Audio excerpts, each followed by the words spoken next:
All right, Par, we got a lot to talk about. One Piece chapter 1114 just came out, and I know you and I have been talking behind the scenes about a lot of that stuff. So right away, man, let's just talk about the chapter in general. I want to get your thoughts. We had the Mother Flame reveal. So I don't know, man. Where do you see all of this going?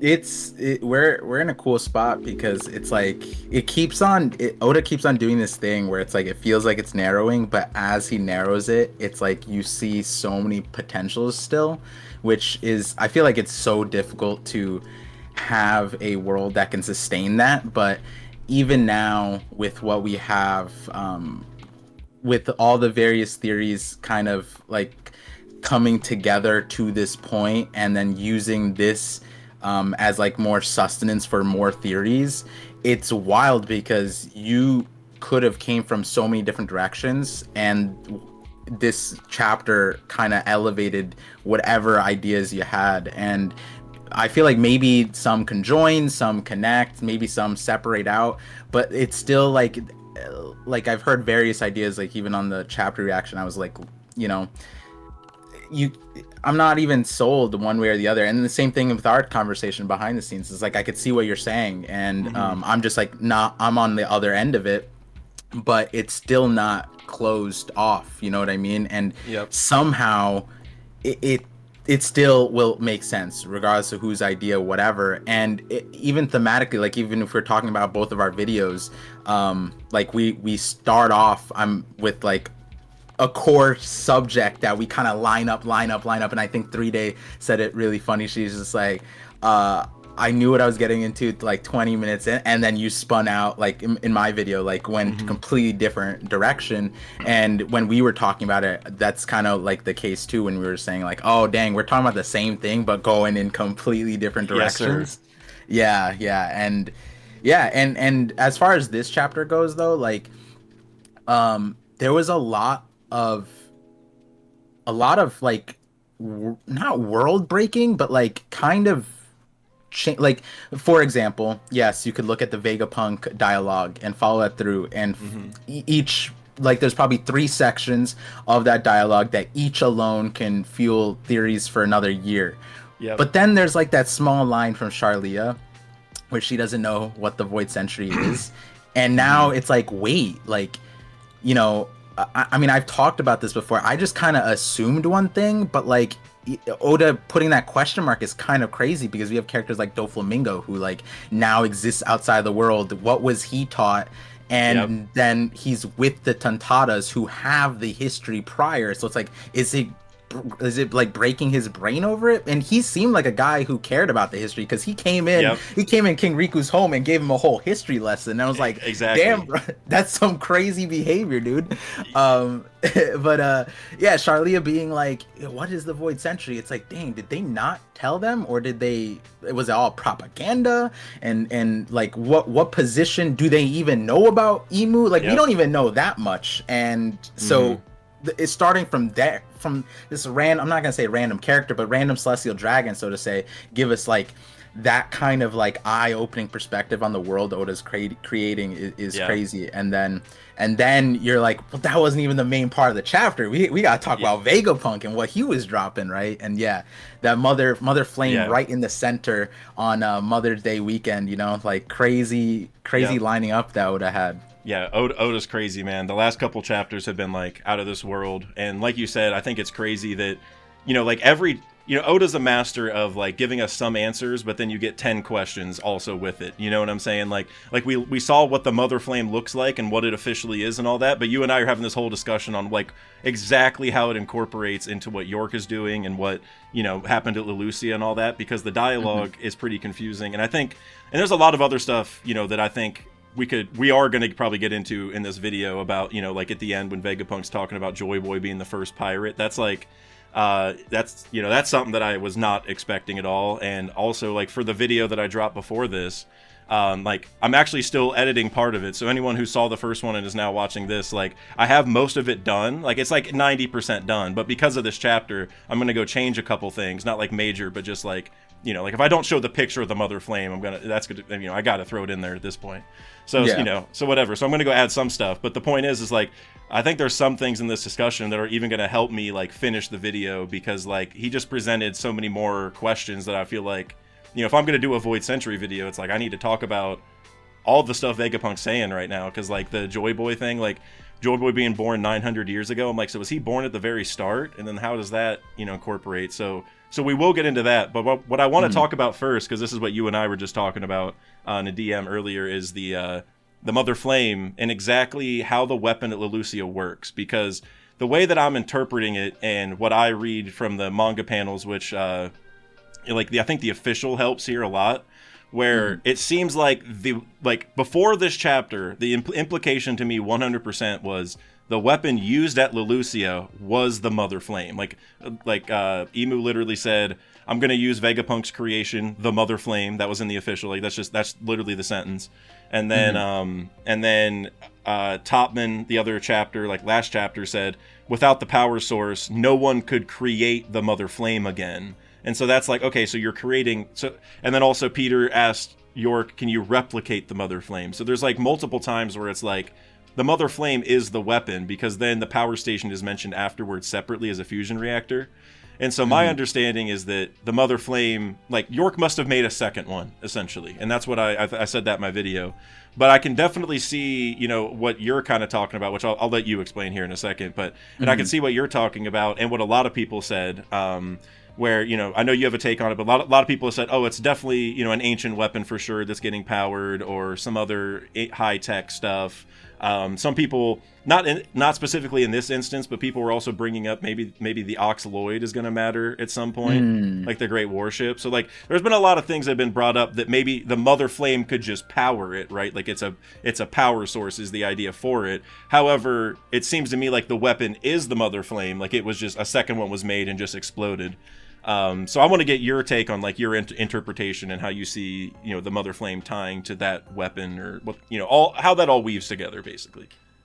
Yeah, I think like a lot of it stems from that video that I made too, where like I kind of locked in how my perspective of it is, where it's like there's this power source that Vegapunk is using to power the island that he's operating on, and that power plant creating the Mother Flame doesn't necessarily like it doesn't immediately take away from what you're saying, but the reason why I'm going in the other direction is more so because like if Vegapunk is trying to get to inch closer to what the ancient kingdom had, which I think was like 1067 or something, where they were talking about the abundance of energy that's everywhere, and people are kind of like foolish to not be able to harness that kind of thing, and that's it's Vegapunk's dream to do so, and so he was kind of saying like, also like to Luffy, I think he was saying like Luffy was like picking his nose and was like, huh, so like you just want to give everyone like energy, what's that about? But and so he was kind of basically saying that all of his work is working towards 1068, sorry, not 1067.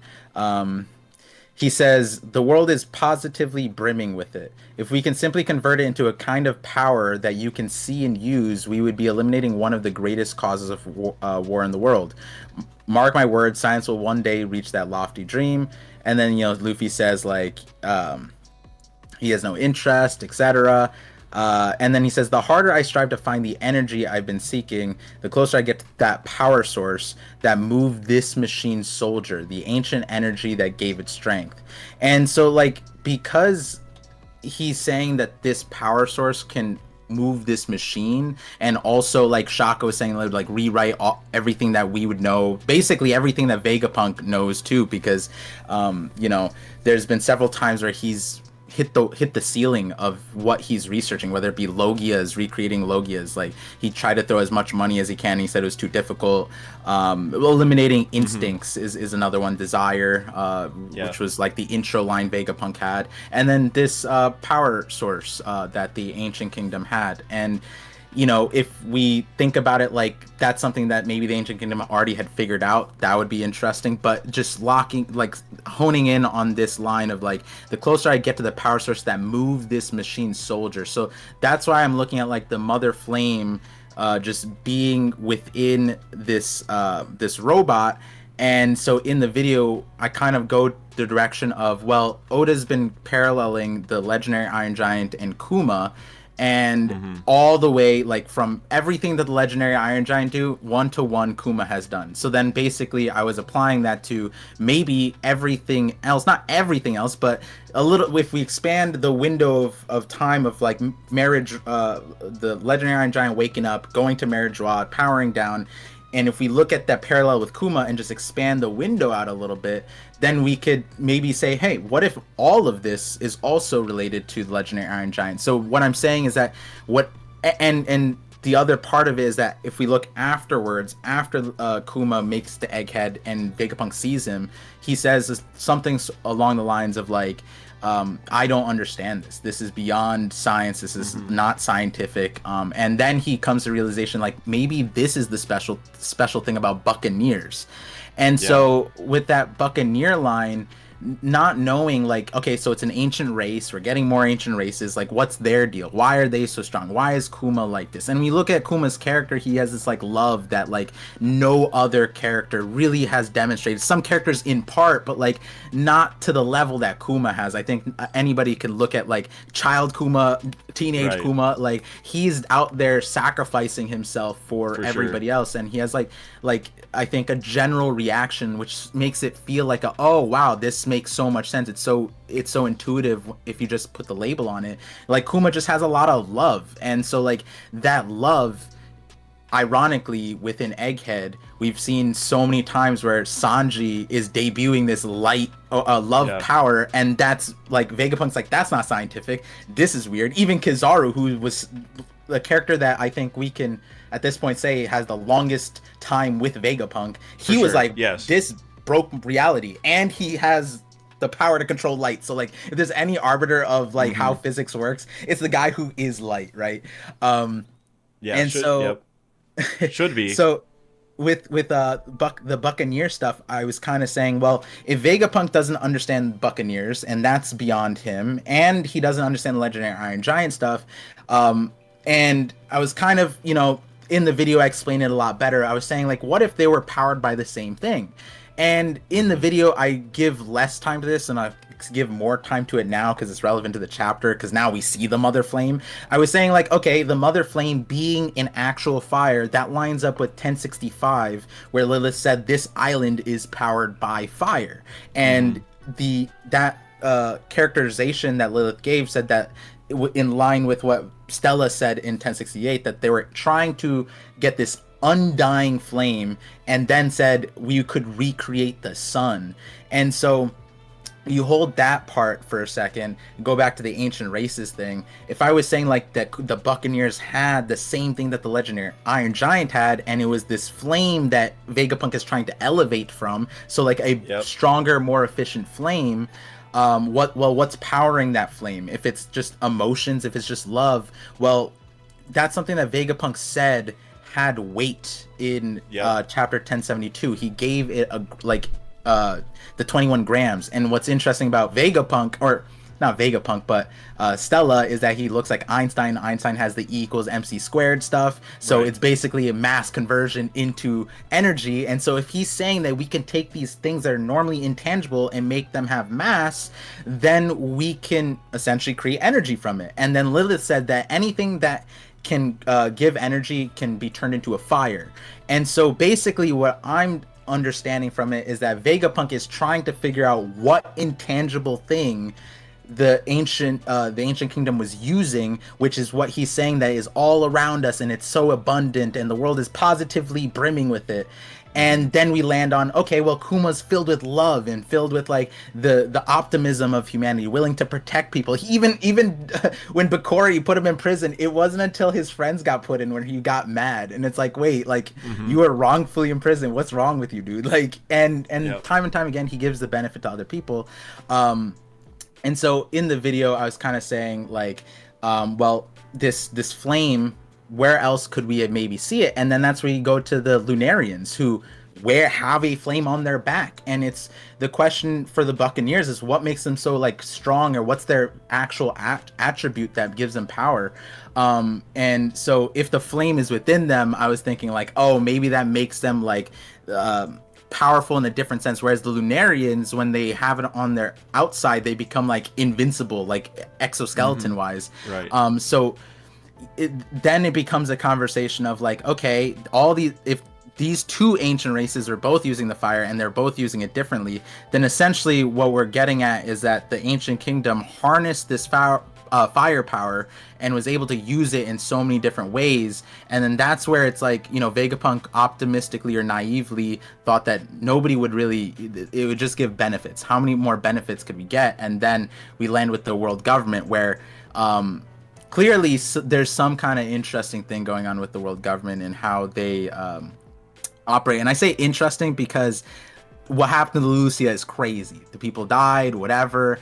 But I have like a different take on what happened to Lucia, which would spoil a future video. We could talk about it though in this one. But essentially the way I'm looking at it is like, it seems maybe there was like some kind of betrayal. Maybe there's some kind of like tech. Yeah, that like you said, a lot of people were thinking about that the ancient kingdom or the world government retained since then, and Vegapunk wasn't aware that they had some kind of thing, which that lends itself to the other part of the conversation, which is how the world government even got the flame, because you know, York said that they gave it, but was that like, did Stella allow it, or like did Saturn ask for it in the first place? Like, how did that even facilitate? Because that would change a lot here. But well, it all started a couple months ago, right? I think that's what they said, like when York first talked to the Gorosei about becoming a celestial dragon or whatever it was, and then the call that really talked about like where she said she sent it and all that, that was like right before they like Saturn was like at the doorstep, you know what I mean? And York called in, so it seems like a couple months ago they just like, it was probably York calling to like tattle on Vegapunk about learning about the Void Century, and then that, I don't know, maybe that somehow they got into a discussion about, you know, her wanting to be a celestial dragon. Oh, I can get you a weapon, you know, if that helps or whatever. Like, yeah. So like, and that nuance of that conversation, I think, would greatly change the perspective on what's the deal here. How did they, you know, get this? Like what is Vegapunk actually giving them? Because even in this chapter, you know, talking about that, like what we're looking at like a small flame within water, and that, which you know, which very cool. And from a power plant perspective, it kind of just blends all the components of a power plant together. A nuclear power reactor is essentially using nuclear energy to heat up water to steam to turn the turbine. And so like it seems like they just combined all that into one. Very new changes, like, you know, there's going to be obviously One Piece logic in here too, to facilitate that. But then it's like, how did we transfer that? What did we do with that? And then, because if we're talking about like York having to give it whatever they gave it in, that's a threat, you know what I mean? How did Vegapunk just like let that slide? Like, it's just kind of crazy, and the volatility of such a thing. And but and then when we go, so, you know, to cap off, like, you know, part of the idea that transitions to like what you're talking about and this chapter, I think like when it comes to the idea that it's powering something, I think it also just kind of, to me, it just kind of fits like what the nuclear side of things works, where it's just like nuclear energy is just the energy, but the way the people used it is how the people used it. We could use it in so many different ways, and unfortunately the most famous way is the destructive way, which is like a bomb, right? And you know, whether Oda is going that route or a slightly different route would be interesting. But there is that one thing that, like, you know, I just got a comment on a video saying like, on my Pluton video, saying like, to me, what was in the sky of Lucia, like, because I guess what Sabo was saying after the Reverie flashback was that there was something in the sky, like a dark kind of thing in the sky hovering above. And so this commenter was saying like that to me was like one-to-one descriptive of the Pluton thing. And like my take on the Pluton thing, I know your take on the Pluton thing. Is it the one I edited? Is that the Pluton video you're talking about? Yeah. Yep, That so one. I definitely know it. Yep. Yeah. And so like, and I was like, yeah, that sounds insanely perfect for what I was describing in the video, just slightly different because like I didn't say the destructive part. Obviously, this is all way before we even knew. Like Leloucia, I don't even think happened at the time when that video came out. And then it was very close. It was very close, if not. It was one of the... Yeah, I think it was in the break before, or right after the break, after, like, before Wano, or before Egghead, sorry. Well, I didn't... Well, that's right when I started, and I know I didn't do that for, like, a couple months in, which would have been, like, August or September time, which is, I think, when that came out. It's around that time. Yeah, it was around that time, which is... That's wild. I'm gonna actually go back because I think maybe I did use panels. I'm not sure from Egghead, but like I can't remember.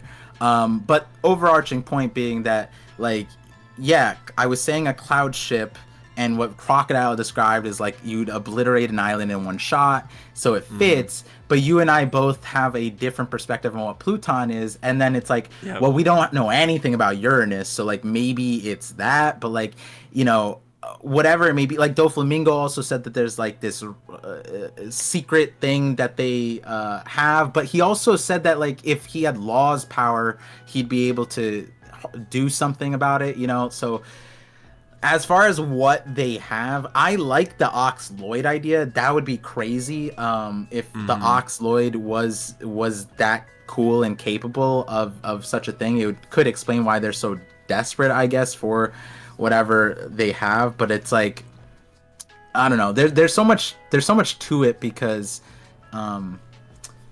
it's like they're so desperate for this tech, but if this tech existed, why would they destroy all of it? You know what I mean? If they're this desperate that they needed to like fund their like worst enemy, essentially, the world's smartest man, and they're just like, yep, take the money. But all this stuff existed. Why did you toss it out? Why were you? And then why do you want it back again? And then why is I'm not gonna even derail like that, but yeah, like.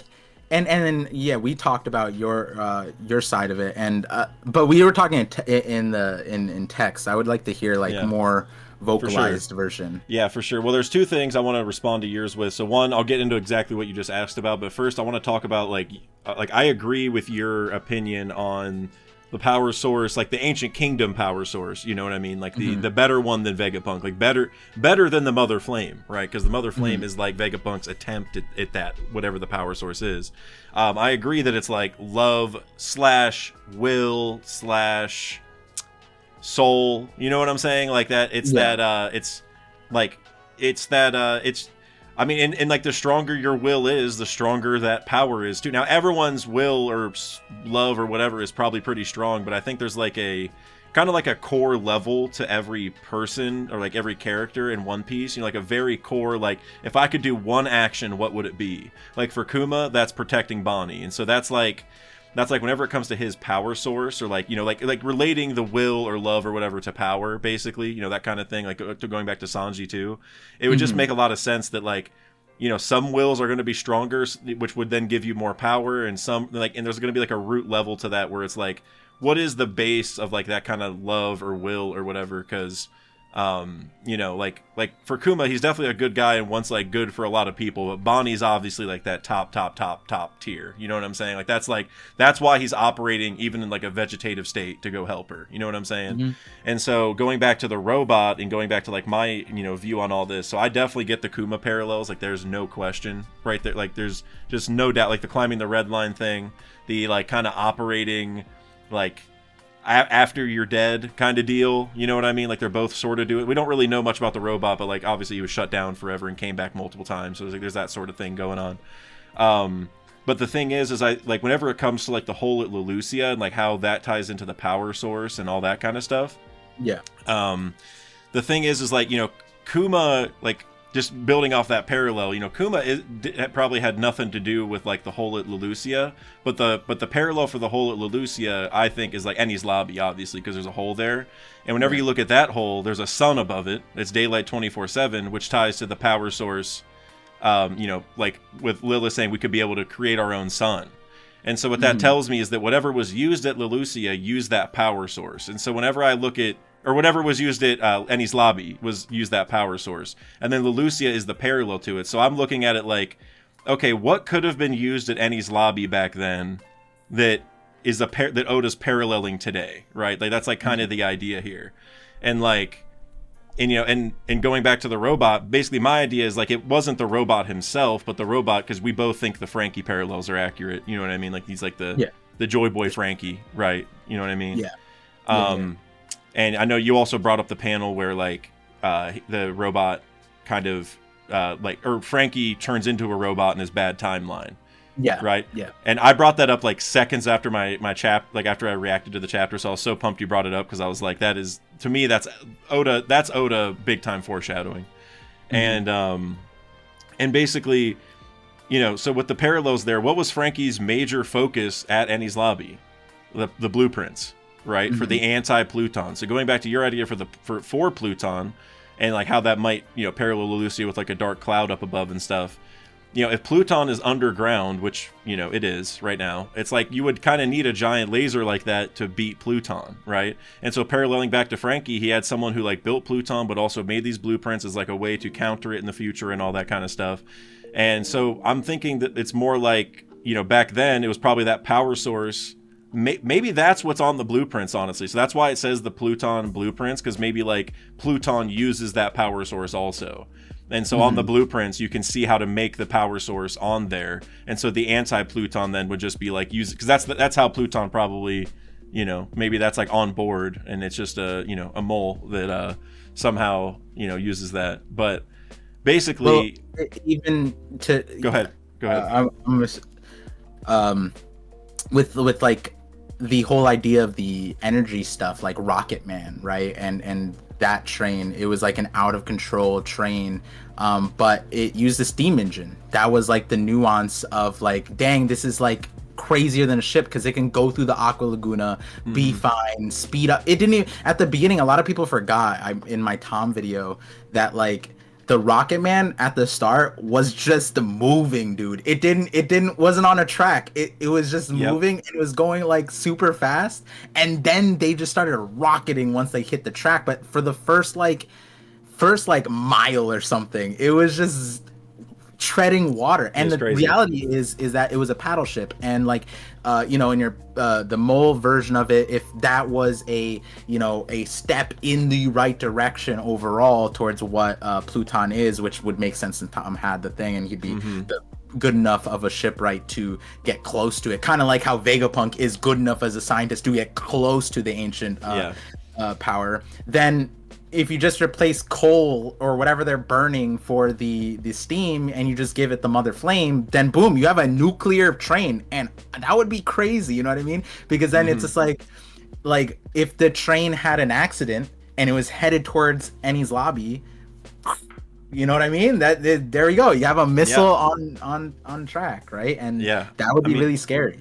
How would you stop that? I mean, and that's the thing is like, I think like with the robot, you know, I guess going back to just this whole like what caused, you know, or like what is the weapon / how does the mother flame tie in, you know, like I like kind of like with Kuma and the robot, they both do use the power, and maybe Kuma's using the ancient power source and he just like unlocked it naturally, you know what I mean? Like that, like that could be it. Maybe the Buccaneers are like a partially natural cyborg race or something, so like he had a power source, and I don't know, I mean every human has it, but like he's obviously, you know, a different case with like being a robot. I don't know exactly, but so the way I would describe it per the video would be more like Oda gave us two things where it's Bonnie and Joyboy, where it's like there's an instinct that he had and the instinct was Bonnie, but the Joyboy side of it, Joyboy might be able to give people the energy regardless because he's the sun god, and so, you know, that's separate. But like, and I think the exact line I said, like the Lilith had the problem with the shark, is like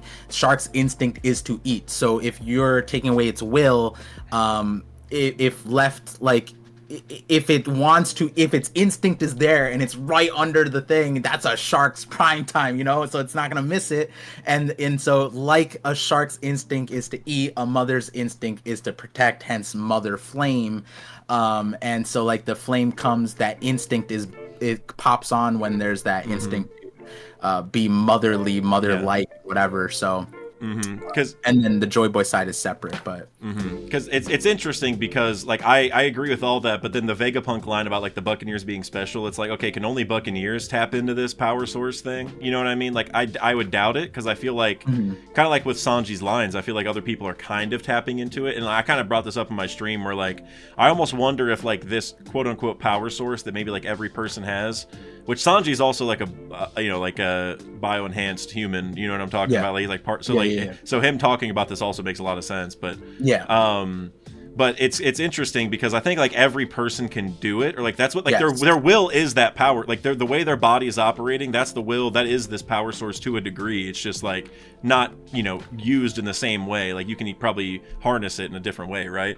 And I think and I think what's really interesting is just you know, you think about hockey and like Conqueror's hockey, and I'm wondering if like, you know, that power source within you, that will, it just needs to reach a certain level to do things like Conqueror's hockey. So talking about what you're talking about, like the conduit of like the Mother Flame, it's the same idea, right? Where like every person's using that power source as like a way to fuel their actions and their own strength. And like, so, you know, Shanks, he's probably, you know, not that he like thinks of it this way, but he can probably channel his like inner power source or will or whatever to do these crazy Conqueror's hockey feats, right? And like, and so when people can't do it, they don't have like quote unquote the will of the conqueror. It's like, oh well, their power source isn't up to this certain level because like they just don't believe in themselves or whatever. But but conversely, so what I think the lesson is here with the Lucy and Eddie's lobby is that, so you can do what you're talking about, where like you use it in a person or robot or just, you know, like a living person or a cyborg, basically. You can do it using whatever to like shoot lasers or just fight in general, you know, and move around. Like you can use it as a general power source for anything, like you would electricity for anything in your house, like these computers. But at the same time, like I bet you can like detonate that power source, right? That ancient power source that's like within everybody. I'm betting you can like that 21 grams of soul that Vegapunk talked about, just like with like fusion or fission, I guess. You know, you can probably like split that, you know, some of like the atoms of that 21 grams or whatever and create just a massive explosion just with the power source, quote unquote, itself. You could just explode it, right? And so that leads me back to you know, like the Mother Flame. That's why, and going back to the dialogue, it's just it seems like before this chapter we thought the Mother Flame was the weapon and the power source was something else. Like that's what was said, at least, because they're like, the weapon, like, can you replicate the Mother Flame? It's time to use Vegapunk's creation, the Mother Flame. And so it's like, okay, so they're using the Mother Flame at Leloucia, but then, and they said the power, like all I need is the power station, which was the fusion reactor. And so it's like, this was the chapter where we learned, oh, the Mother Flame is that power station, right? That was like never said before. And so I think it's really interesting where, you know, I think Oda's building up this thing where what we saw Leloucia is what is like, it's basically what happened to Leloucia is like the true power to someone's, maybe not someone's soul, because that should be like Eni's lobby, because there's like a sun up above or whatever.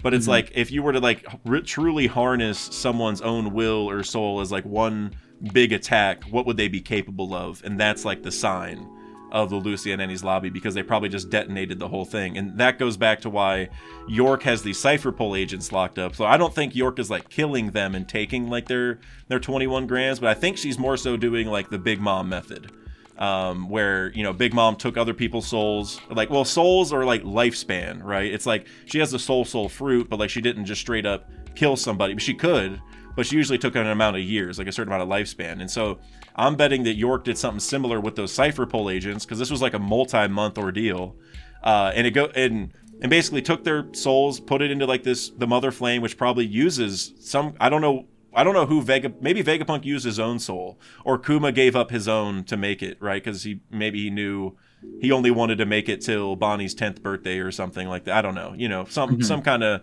well, I don't know, something. And so maybe he gave up his a little bit of his lifespan or whatever to make it work. You know, I don't really know, but basically, and so I'm thinking that all of this that Vegapunk's done in York is like somehow a lesser version of what the Ancient Kingdom did. And my guess is that so Eni's lobby is what if you did what happened at Leloucia, like with the Ancient Kingdom power source, that is what happened to Eni's lobby. That's why there's a sun up above, because it created a sun, just like Lilith talked about. And I'm betting that the difference is York used like lifespan, which is more, like Vegapunk's probably more familiar with that because there's like a devil fruit that uses it and stuff like that. But then the 21 grams of soul that he like still hasn't really figured out, that he talked about like with Kuma, I'm wondering if that is part of the power source. And so that, like the ancient power source, like the one that caused it at Lelucia, and that's why like it creates a sun, is because it's like literally someone's life. Like that's literally like a person was sacrificed for that. Like a year of your life or a couple years would do a lot of damage because that's still like your soul, but only part of it. But if you took your actual full will, like that 21 grams, like the cloud that Brook had coming back from the underworld, which is how I like to think of it, like that's like his base will, basically. Yeah. I think if you took that and exploded that's the power source. And so basically a long way of saying, like, I agree with pretty much everything, except I feel like they're just exploding the power source itself instead of, having a weapon. Not that that's impossible, but I like that you brought up the soldiers thing, because I have a separate video talking about York, and I think I mentioned, like, I think it was like a few weeks ago, I just roasted the hell out of York, and I was like, I was telling Sai, I was like, bro, do I make a hit piece on like Vegapunk and all these characters? Because I could make a lot of content on like these things, but like it's just negative. But and this is actually something that I would apply to the theory here, which is, if I were to contextualize what York did in line with my theory, which I didn't do, but I alluded to, which was the idea that if my theory follows all the way to the end stage of the theory, it would be that Oda has already given us the visual of what the dynamic power source is. And that would be Luffy, which is when his hair turns the white fire is the most efficient, like, burning flame, essentially. And his comes from like love, the love of life. That's where the joy is, and it's like that nuance of this character that their legend is tying to basically giving everybody the contagious amount of this thing, which shows that it's like the abundant source of energy that like Vegapunk is talking about. It's there, it's positively brimming, and so like Luffy disseminating that is really important. And then I think someone even commented on the video saying, because I didn't say it outright, because like you're having the current thing where you're having an hour 10-minute video, and my video is an hour, and it could have been longer, and God help me if I need to edit a longer one this week. It's crazy, man. Editing grind is so tough. It's the toughest part. Yeah. So I want to avoid that, and I also want to pocket it for like a more concerted video about that subject. But someone commented it off the jumping point of like, maybe that explains why the other awakenings we're seeing for these Zoans have black flames, because they're not they're awakenings, but they're from a different side. And they said, well, in the video I said Luffy's using love and joy. Maybe the comment just saying maybe they're using hatred. Maybe they're using a different form. Like there's like an inherently negative thing, which is why it causes the flame to be different. Which is interesting, because you look at Gear 4, where he has that super serious face, and his hair is that black fire, and it's like this super serious whatever. And he like has to win these fights, and it's completely the opposite of what happened with Gear 5 in the Kaido fight, which is like you'd think the demeanor and in Shonen in general that Luffy had with Gear 4 would be needed in the Kaido fight, but it was the opposite. And so going towards what you're talking about with the Cypher Pole agents and York, I would love, this is my biggest ask, for Oda to give a little bit more time to Vegapunk and the York stuff to like really flesh out their character, to give what Vegapunk is saying in this chapter a lot more weight, because I'm not saying this is how it feels on the grand side of it, but like more so like it felt like a lot of what was happening in the middle of Egghead with Vegapunk's character was just a means to get to this point, whereas I would like it for the meat to all be there through in the end. Even if Vegapunk completely drops in the story, I would like it for there to be a lot of substance outside of this chapter that we still linger on, because he gave us that much meat to his bone. And I would love it for all of the satellites to have a little bit of that thing, including York. And the specific question that me and Sai were joking about was like, what was the point of starving the Cypher Pole agents? That's just rude for no reason. Because at that point, she kind of said to the Seraphim, don't kill the Cypher Pole agents. And realistically, the reason why she kidnapped the Cypher Pole agents was to escalate the situation so that the Gorosei or CP0 would show up, and then she would be able to instigate a situation where she kill all the other Vegapunks and come out scot-free. We don't know the full extent to her plans. A lot of it's in the dark, but that in a lot of those scenarios, starving the Cypher Pole agents wasn't necessary. Like, it's absolutely not necessary, except if you wanted to create the fuel, like you're saying, except not from lifespan, but what happens when you starve someone? Remember when we look at Yamato, for example, when Yamato got starved, it sparked her Conqueror's Haki. And that's true. You're getting a dire situation, right? Like right. Haki blooms in battle or near death situations, and you can force that by starving. And also, like, I'll let you continue because I know you have a big point, but just real quick, we've already seen multiple times in Egghead, and I think this is becoming a major point, which is originally like a shonen trope, but I think Oda's making it a serious thing where when Luffy eats, he gets power and reactivates and goes back into Gear 5th. And so eating food, like we're seeing it right there with the Cypher Pole agents, is what powers somebody. Literally, he went out of Gear 5th, went into Gear 3rd, used Red Rock, it failed. And then he ate, like, the fermented meat or whatever, right? Yeah. And then he's back in Gear 5th again. It's like, okay, so we saw that earlier when he ate all the food. We don't know who gave it to him. Maybe Kizaru at this point. Who knows? Whoever it was, they gave him food earlier in the arc, too. God's plan. So we've seen it multiple times, and there's also the machine with the hologram thing, like the machine early that made food at the very start of the arc. Yeah. Like, we've just seen multiple times how food is really important, and I think that also goes to the importance of resources on a planet, which is something I really focused on in my video, and we'll get into. But go, if you had more to say, I feel like, so do that first. No, what you said was literally perfect because. Yeah, like, look at Luffy cannot even function when he doesn't have food, and look how much power food gives him. But the thing is, at the same time, if the joy that Luffy gets from eating food is not repeatable, it's not like if I gave Zoro, no, Zoro's not a good example, but if I gave like Bellamy food, he's not reacting like Luffy, right? And if the point is that you need to harness emotions, you have to instigate that emotion. And how do you do that? You put them in a dire situation, like starving them. That's the easiest way to incur that. And so, like you're saying, and to apply this all the way back to your Enies Lobby and Leloucia thing, and I love this because I did not even contextualize these parts for this video. I honestly was afraid to add more. And like, oh, dude, I get that. I feel that right now. Whenever we're talking, I'm like, okay, I gotta add that. I gotta talk about that now. I gotta bring up the York thing. I bring up the food thing. Like, I'm already thinking about it, so I get that. And what you said was really amazing in the sense of a lot of people bring up the point of like the difference between Enies Lobby and Leloucia, where Enies Lobby has the sun up there, whereas Leloucia doesn't, has these clouds, it's like raining or whatever. And so if, like you're saying, if the difference was they had the dynamic power source back then and they used it there but not at Leloucia, and Lucio's using the version that Vegapunk had, which would be lesser, and that's why it's dark, would imply that Vegapunk is using a lesser fuel source than what Joyboy would have, is, to loop in the theory.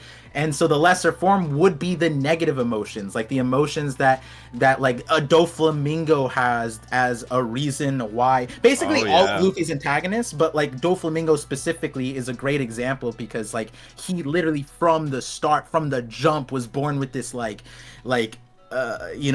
evil dominating opposite joy. Every single, he's Joker, he's smiling, but it's from the negative side of things because he wants to see everyone crushed. And so if you were to say that the source that Vegapunk has is more akin to Doflamingo than it is to Joyboy, then we get our example here is why the Cypher Pole agents were there. Wow, I love it because they were starved, so the thing that York had was lesser. Now the ultimate question then becomes and this doesn't have to be something Oda necessarily needs to do. Oda's story would be 4,000 chapters if he did this much detail with everything, but it would be how York made this situation facilitate in the first place. If she needs a power plant to make the thing, and she needed to starve these guys to harness that thing. Yeah. All while Vegapunk is just oblivious. Not just Vegapunk. Stella aside. Nobody else. Shaka, please. Yes. Oh yeah, dude. No, that's been my problem this whole arc is that York. Oda has not explained so many things. Like, remember the night time? Like, we don't know what happened overnight for us to get the advantage. Yeah. Remember, like, we were screwed, and then we went away to, like, Hachinosu and stuff, and then we came back. We went to Elbaf, and then Hachinosu, we saw that stuff. We come back, and Luffy's just eating, like a big piece of meat, and, like, York's all tied up and stuff. I'm like, okay, what happened? Like, the Seraphim were cooking everybody. Vegapunk had, like, a gun to his head. You know, like, basically. Like, how? Like, how? Like, where did... What? And so we don't know that yet, and we also well, I'm glad that you're that motivated and passionate about that, because that's actually a video I have. It's already written. I just have to record it. It's from 2 weeks ago, but I shelved it because then you should do it. Oda did the whole sinking or whatever thing, and I'm like, all right, I can't post this in the middle of the Egghead thing at the world. Right.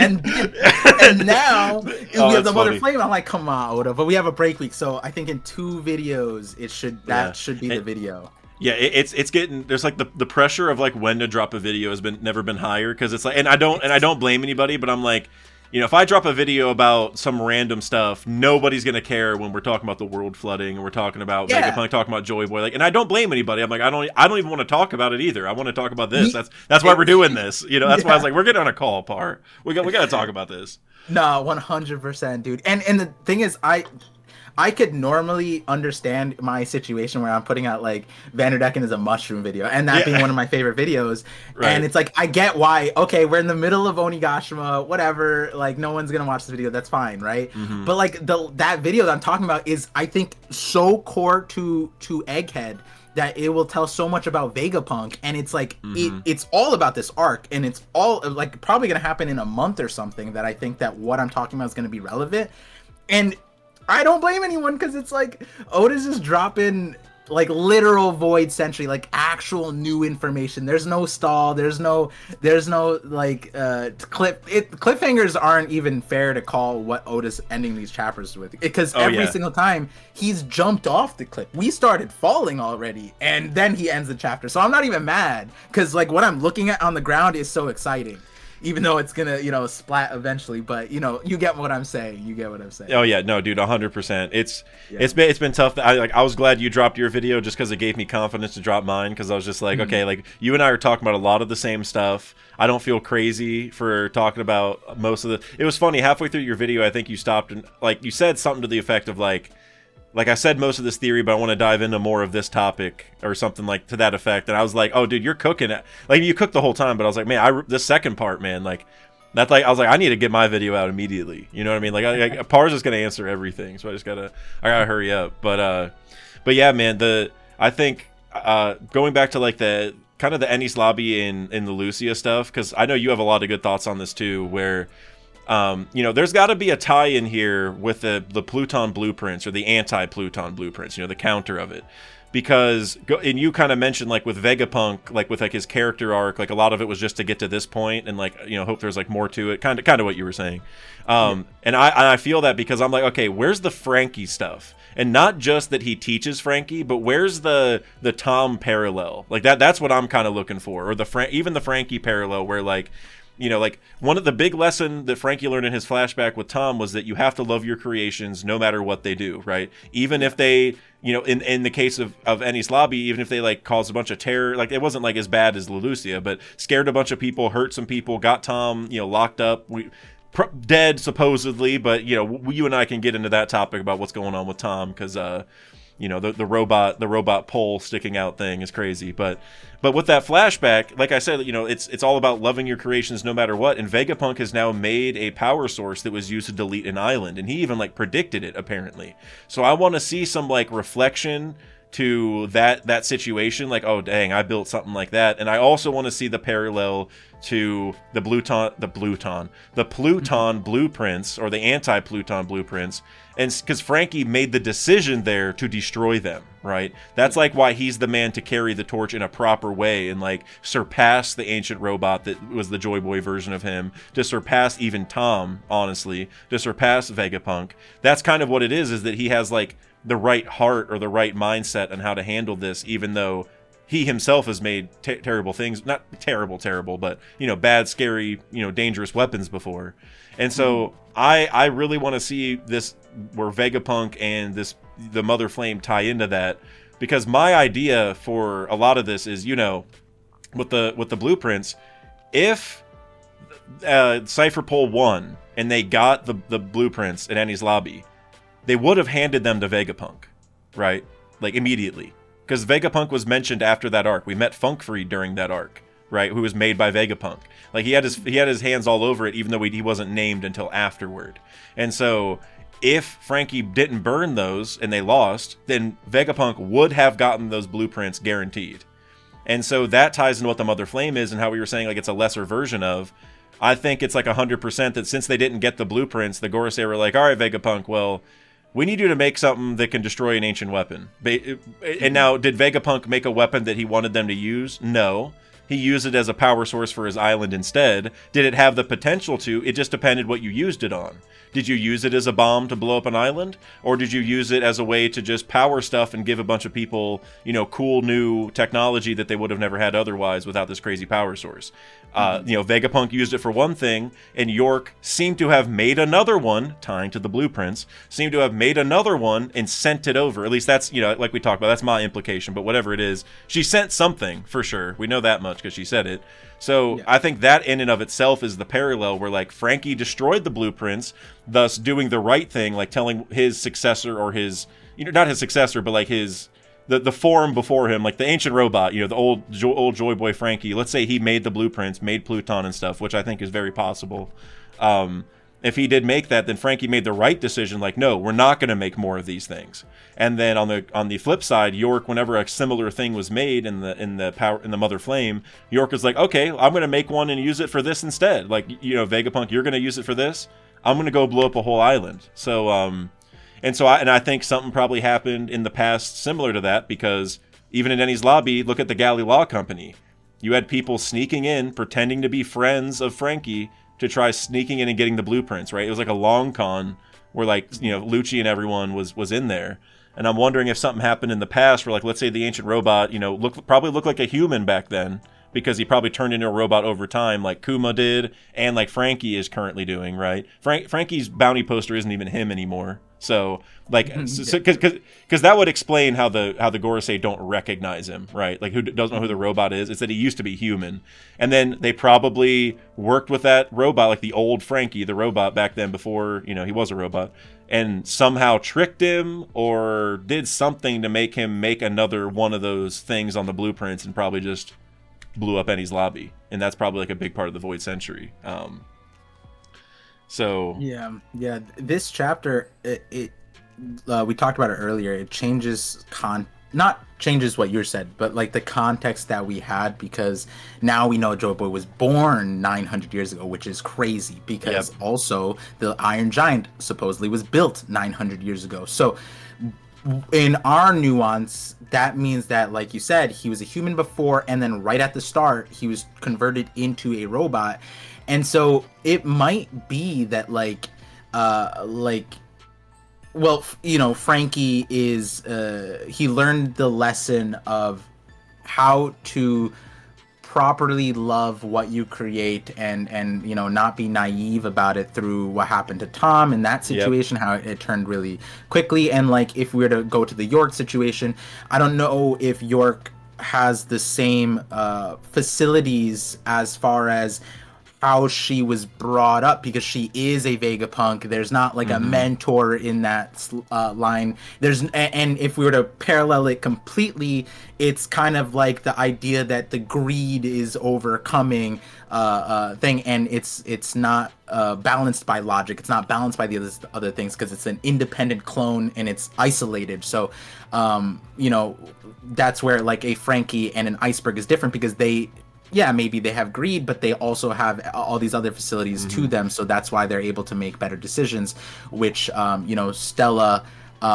seemingly has alone, but, you know, could be the flaw of having the satellites in the first place. But but going back to Franky, Franky and Iceberg, you know, because they have those other facilities, you'd think that they were in the same boat as York in a lot of ways, because York gave the Mother Flame over, I want to be a celestial dragon, trying to get some upward mobility.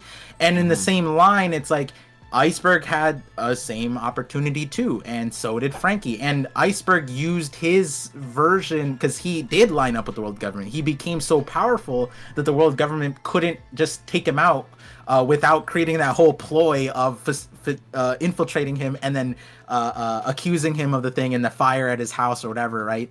Yep. They had to do all of that because of the way Iceberg operated. And so we go back to like Franky, and that's where Franky gets interesting, because even the scope of what Iceberg was in, Iceberg still entrusted Franky with the choice. Franky literally said, like, I could build this, you know, like if you gave it to me, like I could do it. And then, like you said, he made the ultimate choice to not do it.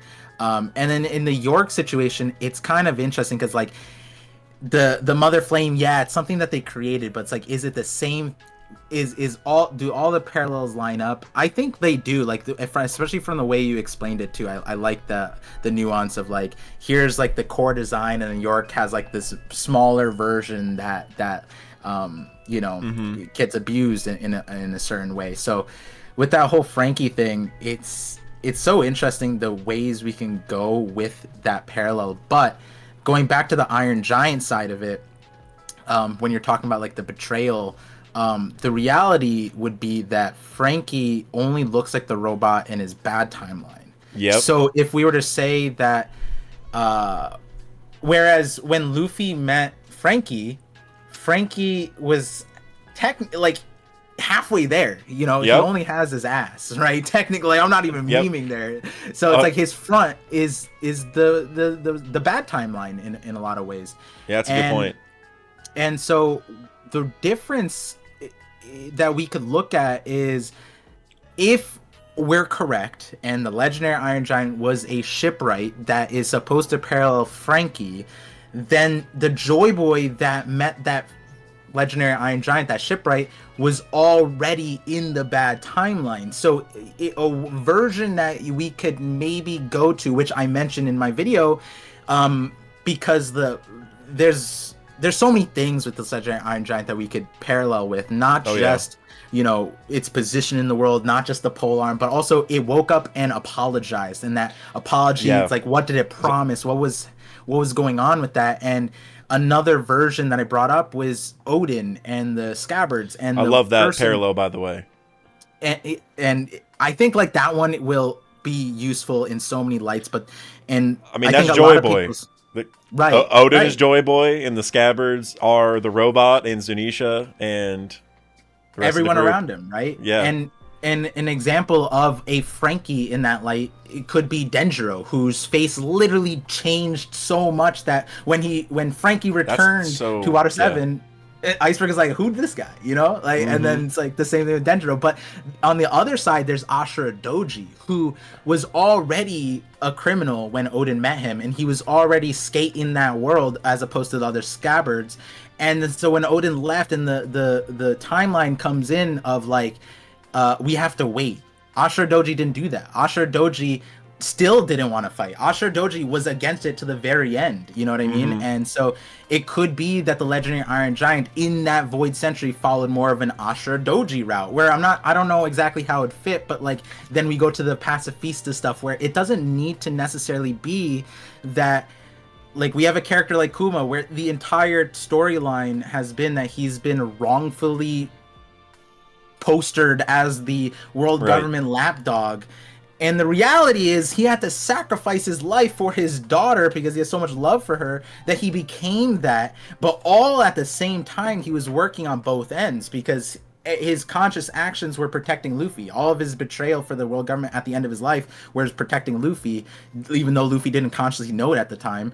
But on the same time, he was the face at Marineford. He was the face of justice with the Pacific. We don't know where else they use those, but like they're big and they're scary. And if they showed up and they saved you, I think you'd remember it. And so if we were to full parallel a lot of these things, then yeah, the world government could have a lesser version of the legendary Iron Giant that, you know, that ends up being on the world government side, and we don't necessarily know, like, because then there's also the other nuance, which I don't think, like, I wouldn't dare to bring up because this is just a loaded one. Okay. But there is Kuma, the pacifistas, and Mark III is all pacifistas the same, and then there's the Seraphim, who's a child version of Kuma.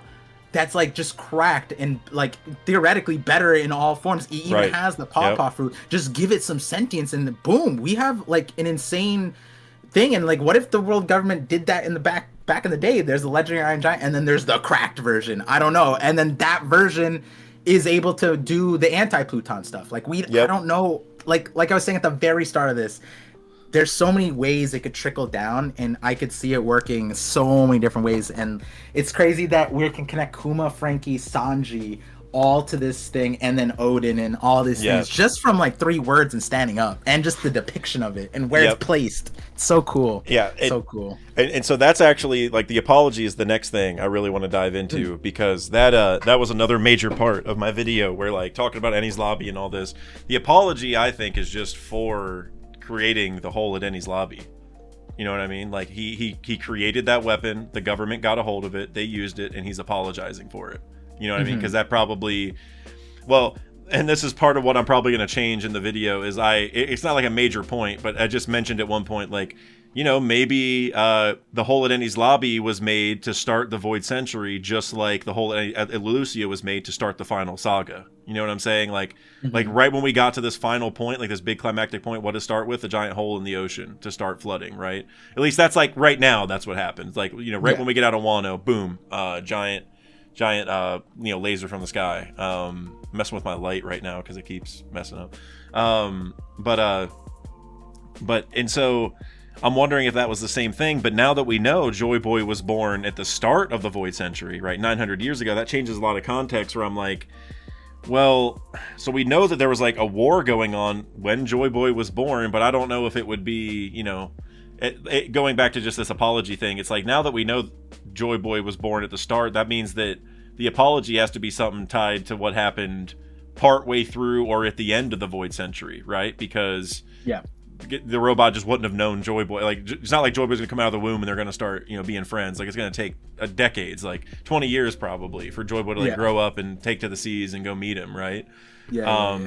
And so I think the apology does end up being where like the robot's sorry for making the hole. Now, in the discussion with you, I've kind of changed my tune on like one thing where I just assumed it was like, and I still think this is probably the case, but I think it might be fun to bring up another idea where I think the likely thing is that the robot was like coerced or fooled, like I said, like with like Cypherpole, becoming Galley Law people, or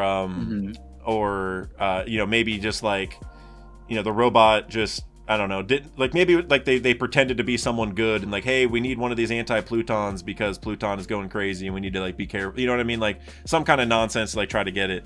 Deceit, betrayal.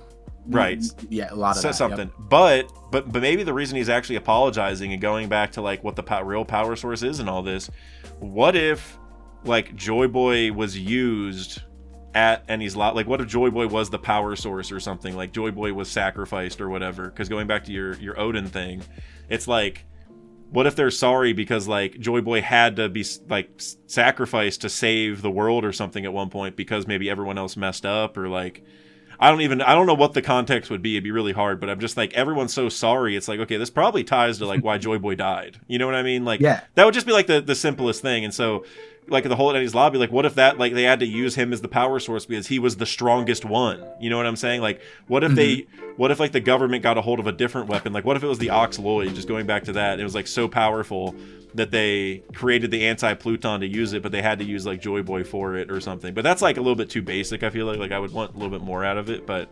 I just think, the apology is going to be something that is paramount to the Void Century, I think, one way or the other. You know what I mean? Like, that's going to be a massive thing.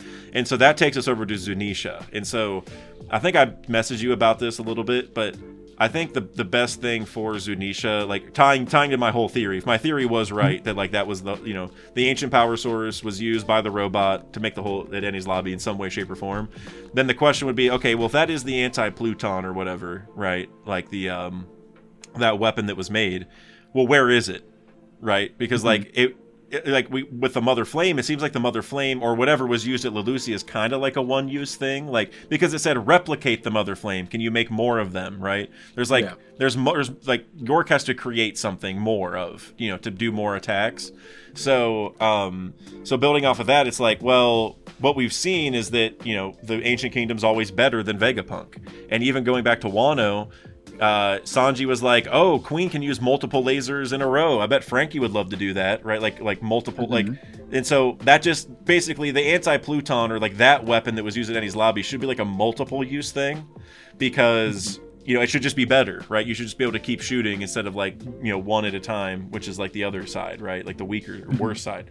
So basically, where would the anti-Pluton be if it was used at Enies Lobby or whatever the weapon was that was used there? Where is it? And I think it would be Zunisha.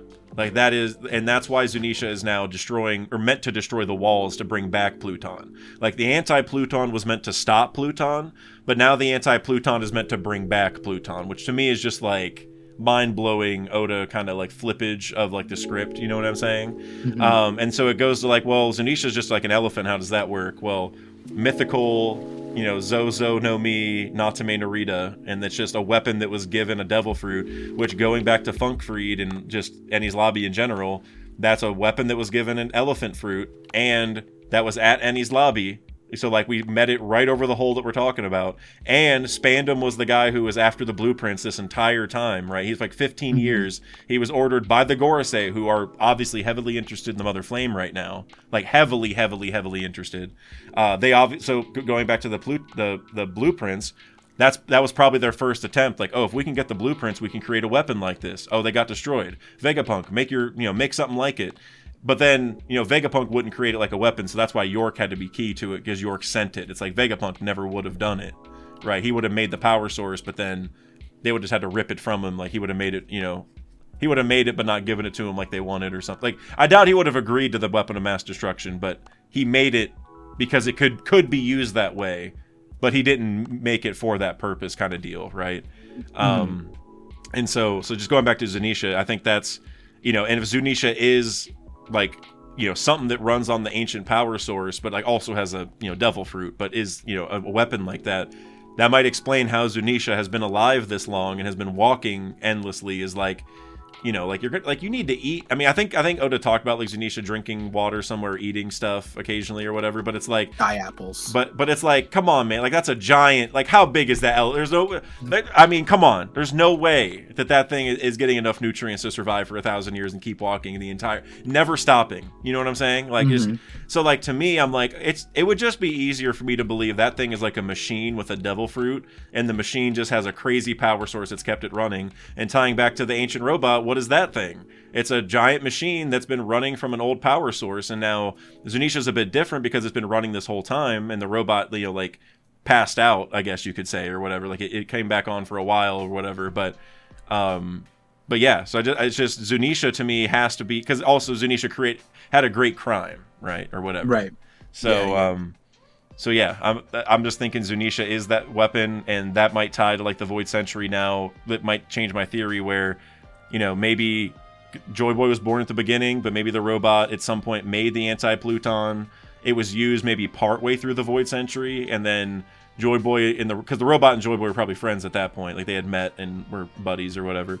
And then they were probably like, okay, well, we got to get that weapon and get it out of here. Like, we can't let the government have that anymore. You know what I mean? So that's why he's like, sorry, is like, maybe what was destroyed was Joyboy's homeland or just the ancient kingdom capital or whatever. And he's like, damn, I really screwed up. And, you know, and so I don't know. There's a lot of ways that you could break that down, but. Yeah.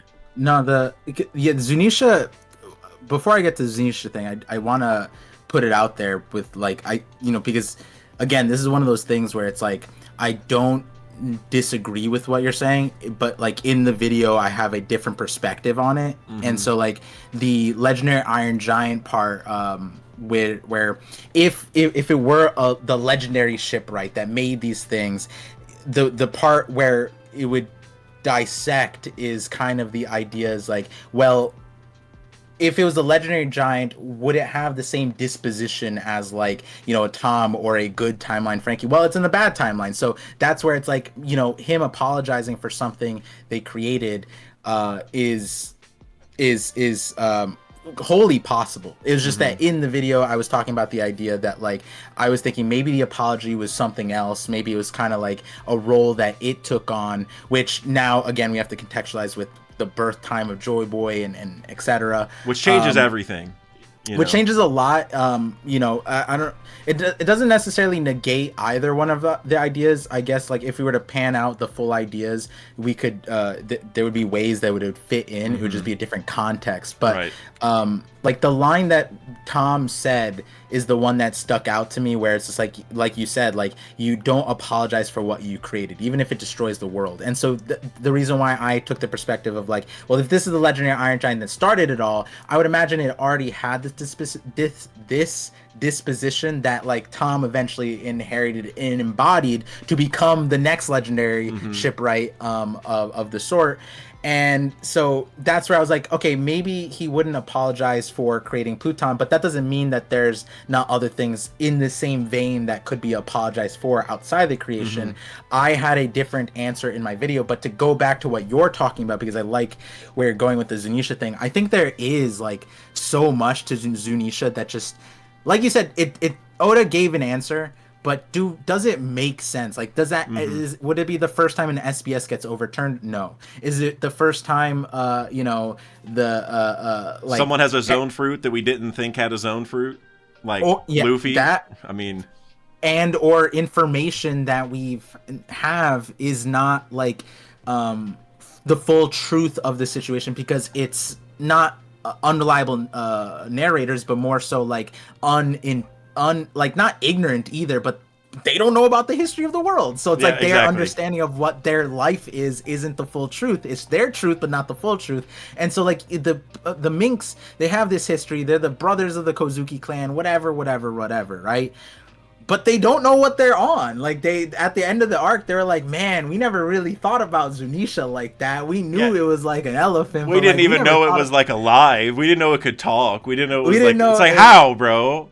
We didn't know it could get a boo-boo. We didn't know it needed to bandage the shit up. Like they think it's like a boat. They think it's, what is Pluton? Supposed to be a ship. So if the anti-Pluton ends up actually being a giant ship, it's like, okay, Zunisha's a giant battleship, even if it's not a machine, like just by living, because like if something takes you island to island, it's a ship, period. You know, like there's no, it can be alive. It doesn't have to be, you know, an inanimate object. So it already is a ship. And so it's like when you look at it that way, it's like, of course, it tying to the right shipwright would be just a massive move from Oda. And I also like the potential Chopper parallels. The only reason I say that is like, you know, it's like, because it's already an animal or whatever on the crew, which like the pet or whatever, there's already been that idea, which I know, you know, Chopper's a man, or he's, you know, human, he says he is, whatever, but like so them both having zone fruits would also just be like a cool thing, you know, like, but both kind of hidden. Like it's like if you just looked at them normally, you wouldn't know exactly what the zone fruit is if you weren't told. Like if you saw Chopper without any context, like if you knew One Piece but didn't know who Chopper was, which like is impossible, but if that happened and you were like, okay, what is this guy's fruit or whatever, you wouldn't say he's a reindeer with a human fruit. You would be like, oh, he's got, it's a short guy with a reindeer fruit, or you would say like a tanuki fruit. You know what I'm saying? Like, so like they both kind of have a hidden situation, I guess. Is all. And to let the viewers in on why, like, I support your idea too, and I've always supported your Pluton version of like what your theory is, and at the same time I believe in mine. And so if you remember, like I have a few videos where I bring up Zunisha at the very end, because it's like Zunisha's this weird thing where it just like exists, and it could just end up being like the way Zunisha was treated in Wano was kind of like, all right, I guess it's just existing. Like it's not, it's there, it's important, and it could be connected to so many things. But my God, if you put weight into theories on Zunisha in Onigashima, you would be left with a sour taste for sure. And like that's Raizo. Oh my God, the biggest disrespect of all time. That like of all the things Oda did, that's an issue. Well, I don't know. Well, I have an issue with Pedro's grave being in Wano too. That's a whole other thing, because Pedro never even set foot there. What are we doing? Like Oda, what You wanted to. we gave an extra anime episode that wasn't in the manga for this grave visit, and Oda's thinking about it. Well, not Oda. I mean, Toei probably had a hand in this, but just whoever is like, all right, whose graves is Zoro going to go visit here at the end of Wano? Well, he's not going to go to Ryuma's, the one that he talked about. He's going to go to Pedro. But anyway, the other worst thing is like Raizo, man. How Zunisha was right there. And to rub it in the wound, not only did Raizo you have the water instead of Zunisha, but Raizo used water from Zunisha. Like, and why? It wasn't even Raizo who actually did anything with it. It was Jinbei, which that part was like my forgiving point, because like the two things, and I imagine you're in the same boat, was when Zunisha showed up in the way it was, and then the fire started. It's like, wow, we have a giant fire hose ready, perfect. Zunisha's gonna be the dude. I'm ready, yeah. Right? But then 2 chapters before, there was like Jinbei. We got character updates, and then like Franky was carrying Zoro. People were all focused on Zoro. Like, is he dead? Whatever. And me, I looked at Jinbei. He was like the good Samaritan. I was like, wow, he's like a fireman. Wow, that's so cool. Yeah. And so when Jinbei shot or Raizo shot the water, I was upset. And then when I saw Jinbei throw it, I was like, all right, he's a fireman. Yeah. Okay, fine. This is the only part that I'm okay with. But there's. Oda, why didn't you just give it to Zunisha? There was no point in giving Raizo the stocks, like, especially if you were just gonna have the Green Bull show up and then be low-key sexist and let Shinobu come back to life and dude. Raizo ride. Like, what are you talking about? And also, Raizo just finished the Hokage battle right before the scroll thing happened. It's like, dude, let Raizo rest, bro. Let Zunisha cook. You know what I mean? Like, Zunisha never even ended up doing anything. Zunisha was the Joyboy hype man, and that was it. Zunisha came like, oh, Joyboy returned. I hear the drums. All right, Momo, I'm leaving. You know, because Momo was like, you know, I'm not opening the borders anymore. So, yeah, man, that. So I like that's where like when it comes to Zunisha, I'm for it, and I love like your idea for it makes a lot of sense, because like even if we were to like take not full like the mole stuff, but like you're saying for anti-Pluton, maybe it's a little bit different. And like if we were to go back to, like if anti-Pluton was just similar to Pluton, and it was just like a sea train type of thing, and it's just like, you know, Rocket Man to Puffing Tom, where it's like they were made in junction so that, hey, if one's going the other at this, like, we need another one to catch up to it and counter it or whatever, you know what I mean?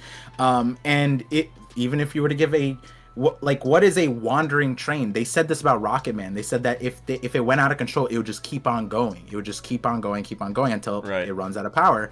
And that's, like you said, Zunisha, it's just wandering. And that's the thing, they don't know, where's it walking to? And so maybe to fit in the part here with this idea here, if there were tracks, then maybe like Zunisha just still is staying on some kind of path, like the original destination. Oh, I love that. I love that. And that would be really cool, because it's like the hard part about Zunisha is it's so big that it should have made it to its destination already. But if we were to give it the functionality of a runaway train, then it's wandering towards that direction. Yeah, Zunisha's sentient, possibly from a devil fruit. But here's the thing, it doesn't even need to be a devil fruit. Why? Because now we have the Gorosei. Now we have the Gorosei just showing up with these amalgamation monster things that are just like apparently just pets on Elbaf, you know, because the giants showed up and they're like, these are just farm animals. Like, that was the most out of pocket thing they could have said. And then it's like, okay, so if they're just farm animals, but they're these giant titan monster things, then what is Zunisha to you? Is that a legendary animal to you? Because that could just exist. It doesn't need to be a devil fruit. It could be something like that. I'm not saying devil fruit or not, it doesn't matter, because essentially it'd be the same effect of what we're talking about. Ancient version of a devil fruit, what doesn't matter. Turned into an elephant, cool. But the reason why I like that is because it could also work with my idea too of, if the whole Pluton stuff is a cloud, well, Zunisha is a island that's in the sky, and if it ate a elephant fruit or was turned into an elephant, then all it need to do is grow legs, and it'd be exact same altitudes, exact same thing. What is the function of a cloud? It rains on it, and so like it still has that same thing. So it could work in a various ways. But then, you know, sit back on, okay, well, if it uses the mother flame, it could work for both of ours. How do you get this cloud? Well, Vegapunk's powering his entire island cloud with Mother Flame, and in your situation, like, you know, this using the generator to create this like destructive weapon or whatever version of it that you know, whether it's the actual Pluton or anti-Pluton, doesn't matter, but the point is it both functions with what Zunisha looks like and how it works. And that would be exciting, honestly, because especially with like the parallels that you put in, which is like, we have the trains going there, we have the elephant fruit going there, we have the world government trying to use their version, we used our version. You know, it all fits in really well with what you're discussing. It's just the I think like the interesting part when it comes to now we get to see what the Mother Flame is. Like, I wonder what Zunisha would say looking at that. Dude, you know what I mean? Dude, okay, well, Par, you just blew my mind. Everyone who's watching the VOD, I'm pulling up an image, or I'm going to try to pull up an image. It didn't pop up whenever I just dragged it over to Streamlabs. I don't know why it's not doing that, but I'm going to get this to work. But basically, dude, okay, just tying to pretty much everything you just said and tying to the idea of like Zunisha maybe having a devil fruit and everything, and I guess I'm going to start by saying this. So let's say Zunisha is like this anti-Pluton thing, and it was given an elephant fruit to kind of like hide it or just make it so it wasn't going to run rampant or had a will or whatever, right? Well, I'm wondering if at this point all the blueprints are like the Pluton blueprints, like that are supposedly for the counter. What if it's literally just saying like, make this power source, and it has like all the directions how to make it, and then add a devil fruit, and then you have what you need. Like, what if that's like what if that is the blueprints entirely? So like Pluton was maybe this power source plus a mole devil fruit, and so that's why it's able to like destroy whole islands and whatever, and it's still able to dig. Is it's just they just like made this crazy power source, and we're like, all right, let's make it alive so we can just keep using it, and it'll just run forever. And it's like, you know, like you don't have to like even fix it really. And then the reason I think this is crazy, and I'm trying to bring it up, everyone who's watching right now, I'm gonna figure this out, but I think it's because it's a WebP file, however you say that. I don't think it wants to drag over. But I'm gonna put it in a web browser. Oh yeah, I'm just trying to bring the image. Whatever, I'll figure it out. Like if it's on your computer, drag it into your web browser and it'll open it up in the web browser. But then I have to like share a tab with the web browser, right? Like on my Streamlabs. Oh, yeah. But I think I can just show. Yeah, I brought it up. It just wouldn't drag over, but I got it. I pulled it up so people can see. So, do you remember in Franky's time skip where he was in Karakuri Island? I know what you're talking about. And he looks at the blueprints. It's in the anime only, right? And he looks at the blueprints, and it's literally like a rocket plus a devil fruit equals monkeys with a like rockets. And the fruit looks like the Gomu Gomu, sort of. Like it's a little bit different, but sort of. And so, and also Monkey D. Luffy. There's like, you know, potential connection there. And it even says like the dialogue. This is great. Everything from battleships to human cells, and it's like battleships, you know. But anyways, so the reason I bring that up is, you know, going back to the Zunisha thing and the Pluton thing. What if the blueprints are literally that? Like it's basically that thing from the time skip where it's like power source, which I guess is the rocket in this scenario, plus devil fruit equal power source, you know, like living power source. They can like just use it over and over. And so that might be, it might be like Pluton was originally that thing given like a mole that was, or a mole fruit. The devil fruit is the power source. And because what are devil fruits, right? Vegapunk says that they're dreams. They're dreams inside of this thing. So it's harnessed in a way. If you were to convert a devil fruit into just pure energy, you could maybe what if that's what the Mother Flame is? Because Vegapunk is creating devil fruits. He's just been burning a dream, essentially. I think that would be like a will. I think that would be the power source of the ancient power source, though. You know what I'm saying? Like they probably use dream / will / you know, we talking about love and all that. I think that's all like kind of the same thing. Is like, so like the difference is, and this actually would go back to like the Devil Seed user elemental hockey stuff, but more so, I like the difference between like Rob Lucci versus Bonnie, right? Because Bonnie, we don't know the nuance, but if you really dissected what Saturn said, he gave her the cracked cheat code to life. Like anything she could think of, dreams, whatever, that's there, whereas devil fruits are a more locked in thing. It's not like they are the version of what Vegapunk said, their dreams dreamt up by someone else, so they're limited, whereas like what Bonnie has is like unbridled, which is like what Luffy is bringing out, which would be the ancient kingdom thing. So if Vegapunk can't figure out like the Luffy Bonnie side, but he can just recreate a Kaido fruit, it's just a different color, or any fruit per se, then he can tap into it. He just doesn't know how to harness it. He doesn't know how to, like, you know, the full nuance of it. It's like if you can reverse engineer something, that doesn't necessarily mean you know how it fully works, right?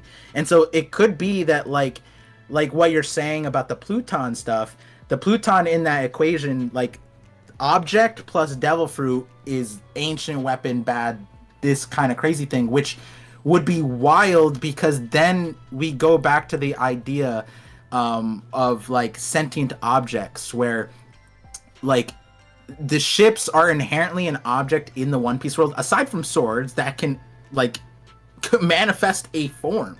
Yep. Right? So that might be why Pluton is a ship, because it's an object that like it needs the, like, I don't know, like the simplest way to become a spirit, so to say, or sentient, and then thus it could eat a devil fruit.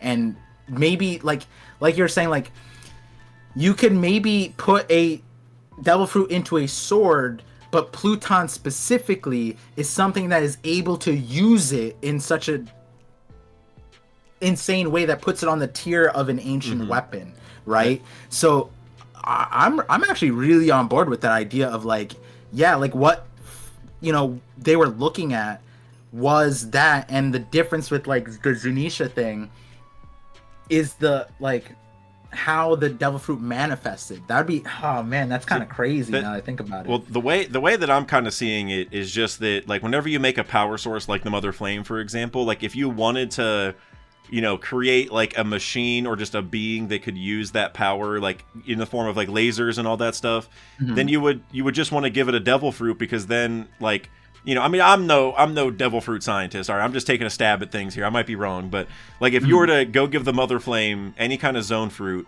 then like let's say you give it a human fruit, just for an example, then could that human shoot lasers like out of their mouth because they just have like the powers, like they're, you know what I mean? They just have like that power running through them because they're just a sentient, that Mother Flame, you know what I'm saying? Like they're just alive. And so I'm imagining that like Pluton being a mole, just let's say that's true, or even Zunisha. Zunisha is easier to imagine actually because of the trunk. And so imagine like Zunisha is the power source that was given a fruit, and so Zunisha can now just shoot lasers through its trunk. You know what I'm saying? Like, so like there would be multiple forms. There would be a hybrid form, which that would probably be the elephant that can shoot lasers, I would imagine. That would be like the hybrid of this situation. And then you could have the full elephant, which is maybe what Zunisha is all the time, is just the full elephant form. And then you would have the power source form. You know, like if you were just to follow the normal logic of like devil fruits. And so I'm thinking that's their idea, is like, okay, so if we want to have a weapon that, you know, we can use for a long time and is like reusable and like, you know, is like an easy form to like, well, think about Kuma, because like we brought this up with like, you brought it up earlier, but even with like the Mark IIIs and other Pacifista, they're literally human versions of, like they look like human, they're robots, but they look like humans, or Buccaneers, I guess in that case. But, and they shoot lasers out of their mouths because they run on this Vegapunk energy, like not specifically the Mother Flame. We don't really know all the logistics of that stuff, you know, like what the original Pacifistas ran on and whatever. We know it ties to maybe Kizaru's lasers and all that, but regardless, it's like we already saw that. We're like, look, they shoot lasers out of their mouth, like they're just, you know, in Kaido, like with him with the dragon fruit, he shot Boro breaths out of his mouth. And so I'm just thinking like, what if you give a power source a devil fruit, they're just going to do the same thing. It's exactly what's happening. And so I think that's more their plan, because then also it's like, let's say you have the anti-Pluton, well, you can make, if you're friends with it or whatever, you can make that elephant or that weapon be in the elephant form all the time, and like, hey, only turn to your weaponized form when I tell you to. You know what I'm saying? Like, your weapon is not allowed to be used unless I tell you. And then you can make it turn back, like, especially if you have like Tama's ability, which I know like that doesn't work on regular Devil Fruit users, but it did work on Smiles, and so maybe like the Awakening would work on Devil Fruit. I don't know exactly, but there's a mechanism to control animals that we've seen. That's the important thing. And so I'm just wondering if like there was a way to like literally, because Zunisha was commanded and needs more commands, so we've already seen that kind of thing. And so I'm just wondering if like you're able to just tell them like, hey, only turn to your other form when I tell you, and then blow up a place and then turn back. And that's also what Pluton is. Like, it just digs most of the time, but if you have the right person, you can tell it to turn to its like explosive form, then it'll like blow a hole in an island because it uses the power source that it was made with, and then you can turn it back to mole form and it just keeps digging. You know what I'm saying? Like, to me, that would be like if I was like a shipwright in One Piece, and I was trying to like, and I had everything at my disposal, and I wanted to make like the safest system. That's what I would do, because like you would want a weapon like Zunisha to counter the weapon like Pluton. It's like, well, if somebody controls Pluton and starts having it blow up islands, I need to stop it. So I need something just like it. It's the same power source, but with a different devil fruit. And you just keep remaking it. So it's not Pluton, because Pluton is the mole with the power source. But that's why the blueprints say Pluton on it, is because it's telling you to make the same power source as Pluton. But it's like, you got to give it a different fruit. It's not actually it's a counter, because it's almost the same thing. It's just as strong. It's just a different animal. Okay. All right. While you're talking, I want to add two things onto this. Please because do. they relate to Vegapunk. So like one of the things that I was thinking is interesting is that actually I just want to put a pin in this. Remind me if you don't remind me, that's fine. But I had I mentioned I have like hit pieces on characters. Vegapunk is at the front and center of that, and one of them ties back to Enies Lobby. So just remind me by evil Vegapunk, Enies Lobby. Just okay. if we come back to it, I might bring that up later. But okay. The interesting thing that about sentient objects, and I just want to throw this in the ring, and then I want to add something. But because like we're talking about, the energy source getting a devil fruit, and you being able to command it, and a good example would just be like Big Mom's souls, right? She's able to put a soul into these primordial things, but they're tied to her soul so that they cannot refuse, right? True. But then you have a situation with like Nami, where Nami is able to commandeer the command because she treats Zeus well, which is very interesting. Bowdermon talk. And so now there's also and so hold that in your head, guys. And then there's also the other side of like the idea, two things, but left side first is the idea that like Pluton is supposed to be a weapon on two fronts. One is that it can destroy a thing, but then also it's a ship. And so put the ship's part aside, and let's talk about this idea of objects eating devil fruits. And when you look at them, there's a sword, there's a gun that they ate devil fruits, and so now we know swords. Yes, swords can have sentience, have will, and so they're able to eat it. But then when we look at Funkfried was like perpetually sad, and then the gun Lasso was like perpetually sick or whatever, which led to the rocks. We don't have to talk about that one, but that version of it. But there you get like an example, like were they being treated well is maybe the reason why, like for example, let's put Funkfried in the hands of Zoro. I would imagine Zoro would be able to awaken it, bring it to its full potential, and maybe that would do something crazy with the whole Funkfried aspect of the sword. Maybe you get closer to a Pluton-like weapon, right? But the interesting part is the idea that weapons are not weapons. They're weapons based off of how you use them. That's hard to say with a sword and a gun, because then we get to the idea that like what other way, like swords are meant to kill, which is the what else would you use it for? Like a knife, you're gonna cook food, that's okay, but like a sword, Right. And so there we get like this interesting thing, going back to our Mother Flame conversation, what kind of energy you're creating. The failed part is like these are weapons that have like a sole purpose of killing, and that's how they are used. They're not used to do anything positive. So they'd be more like how York would make the Cypher Pole Agent fire versus the Joyboy fire that the Ancient Kingdom had. But then we go to this middle part that also splits off. But Tom said that ships aren't like, there's no such thing as a pirate ship, there's no such thing as a battleship. The way that you determine what a ship is used is what flag it flies. Some Here You Look and talk so also. If Zunisha was a ship that ate a devil fruit, regardless of what form that ship is, what flag was it flying?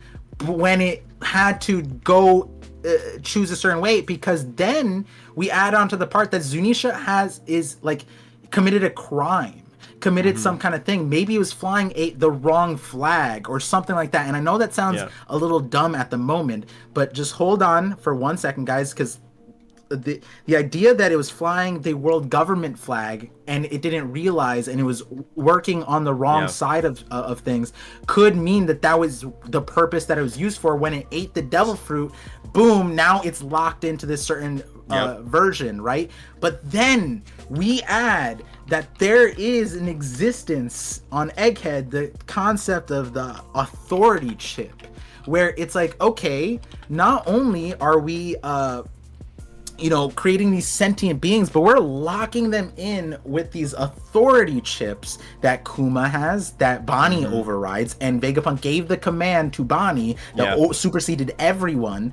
And then you have the situation where Zunisha cannot refuse, or like can't do anything besides walking, which sounds like a command. Like if Lilith said like, Seraphim, keep walking, it would have to, unless someone of a hierarchy came in and changed that command, like a Momonosuke. So then there we get a situation where maybe it was a ship that had the flag that it was supposed to fly. It didn't. That flag was like the authority chip, so to say, like if it were to, like a mark kind of thing that it has. I like that. I see what you're saying now. Like the flag acted as the authority chip to a degree, or like it was flying a certain flag, so it listened to a different group or something like that.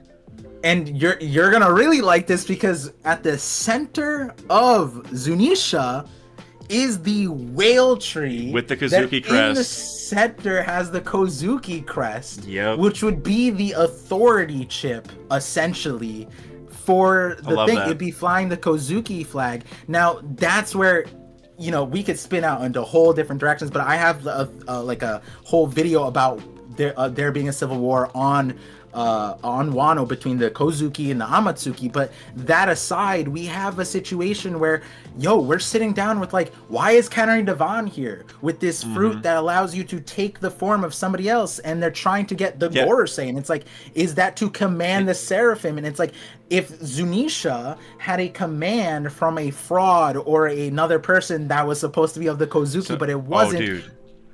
We get Higurashi, which did that. I was literally about to say that. So so like you're saying that somebody could have like pretended to be the person that controls Pluton or Zunisha or whatever, and had them blow the hole up, and that's why like there's a crime, and that's why like imagine the robot makes the weapon that Zunisha ends up becoming, right? And so that's why that's why the robot's sorry, because the robot maybe like left that door open somehow for someone to misuse Zunisha, and then Zunisha was misused, and that's Zunisha's crime. And that all, dude, see, like, oh, dude, so, and another layer to that, I really wanted to add this. I typed it into like our chat. I have like a bunch of stuff typed, so I don't forget to bring it up. I didn't send it. I just have it typed in the, But one thing I wanted to say, just tying to this whole Zunisha thing and like the flag, and just like Zunisha maybe working for the wrong side, that kind of thing, dude. So going back to the Chopper parallel, where like, Zunisha might be the Chopper of the Joyboy crew potentially. Well, Chopper is super gullible, right? That's like one of Chopper's main things is Chopper gets like fooled very easily. Well, on one hand, Chopper gets fooled that Luffy dies all the time. Like, oh, Luffy actually died? Like, Luffy's gonna lose? It's like, Chopper, how many times have we gone through this? Like Sanji had that moment with him. And I think even like Zoro had that moment like in Long Ring Long Land and stuff like that. He's like, Chopper, you gotta man up. Like, you gotta be serious. Well, Chopper also fell to the fake Straw Hats, and Sabaody didn't know that they were the fake ones. Thought they were the real ones the whole time. So you could have some, like, what if the 20 Kings impersonated Joyboy's crew, walks in, even maybe that's even how Zunisha was made. I don't know. There could be a lot of ways that works. Walk in, get Zunisha to blow up Eni's lobby, which maybe was the Ancient Kingdom, and that's like, oh my god, we just got screwed. We're so dumb. How'd that just happen? It's funny because someone, I forget what video it was on, but someone commented like, their reaction to the video was like, so Zunisha is Joyboy's Chopper? And so I engaged in it, and I was saying like, imagine this. The Minks are essentially the pre-Void Century version of the Smile users on Wano. Oh no! And so Chopper's punishment for not fixing them is you gotta carry them on your back for the rest of your life. That's so funny, dude. Honestly, so. Go ahead. You first. You go ahead. I was gonna add that, like, on the flip side, the reason why I don't like what you're saying, even though I can see it, is because, like, if that is Zunisha's story, my joke aside, Chopper stocks are gonna continue to plummet, bro. They can't get any lower, man. Zunisha betrayed because he's stupid. Chopper's the doctor, and he's just like. Yes. But I mean, now, would it be Zunisha's... Let's say that somebody used the awakening of the clone fruit, and you had a legitimate Joyboy, a legitimate Binks, or whoever's on the crew, right? Whoever's on the crew, they walk in like, hey, this is going to sound crazy, but I really need you to go blow up this island. Like, if Luffy did that to Chopper, and Chopper had the ability to, Chopper would do it. I mean, Chopper's not going to disobey. You know what I mean? Like, he's going to think Luffy has a reason.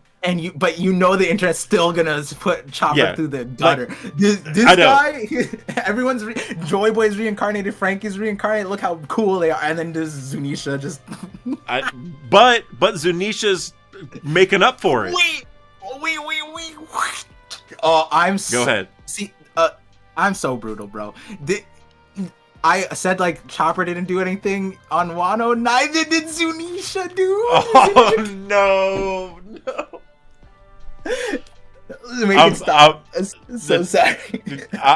And what I find really sad about the Smile situation is that Oda even added it in an SBS and was like, oh yeah, by the way, Chopper couldn't do it. It's like, oh dude, you couldn't even show us him trying. You're just like, oh, he tried and failed. Just you didn't even have to see it. It was so bad. It was so miserable. No. Yeah. So it's bad, man.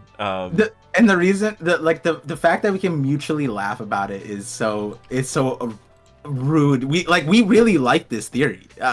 Believe it or not, guys, we like the idea. But we can also laugh about Zunisha.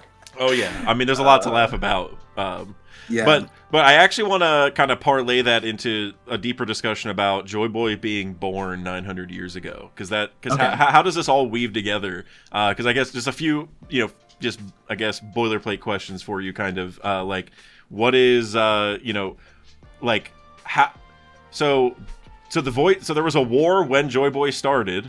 And then how is Joyboy the first pirate? Why were there no pirates before? And this is a comment I got from Bean Boy, who I think has been in your chats before too. But he basically said, is it because, like, pirates are a government created thing, right? Like, pirates are people who oppose the government, honestly. They sail and oppose the government. And so is Joyboy the first ever pirate because tons of people were sailing before that, but he's the first one who sailed and directly opposed the government and took them on. Because the government wasn't the government yet, they were the 20 Kings, but now that we know Joyboy started, or was born at the start of the Void Century, now we have the idea that, like, okay, maybe the 20 Kings started their war and, like, their attempted takeover of the world, when Joyboy was born. So Joyboy grew up kind of, like, seeing the terribleness, I guess, of the 20 Kings, and ended up sailing and taking them on directly. So they called him, that's why they call him the first pirate, is because he's, like, their first and greatest enemy, sort of, which is actually a cool parallel to Rocks, because Sengoku said that Rocks was Roger's, like, first and greatest opponent, or, like, major opponent or whatever. And I think the same thing could be for, like, the 20 Kings and Joyboy, where, like, as soon as the 20 Kings took over, there's one guy out there sailing, taking them on, and that's why he's the first pirate. But so I guess I just want to get your thoughts on that, and just, like, how this ties into Zunisha, and, like, what Joyboy's journey is like, right? Like, where did he go, and who did he meet when? Yeah. I had a wild idea. I might forget it. Remind me after the call, because I don't think this fits into this conversation fully, but I know you'd be excited by it. So separate to that, with the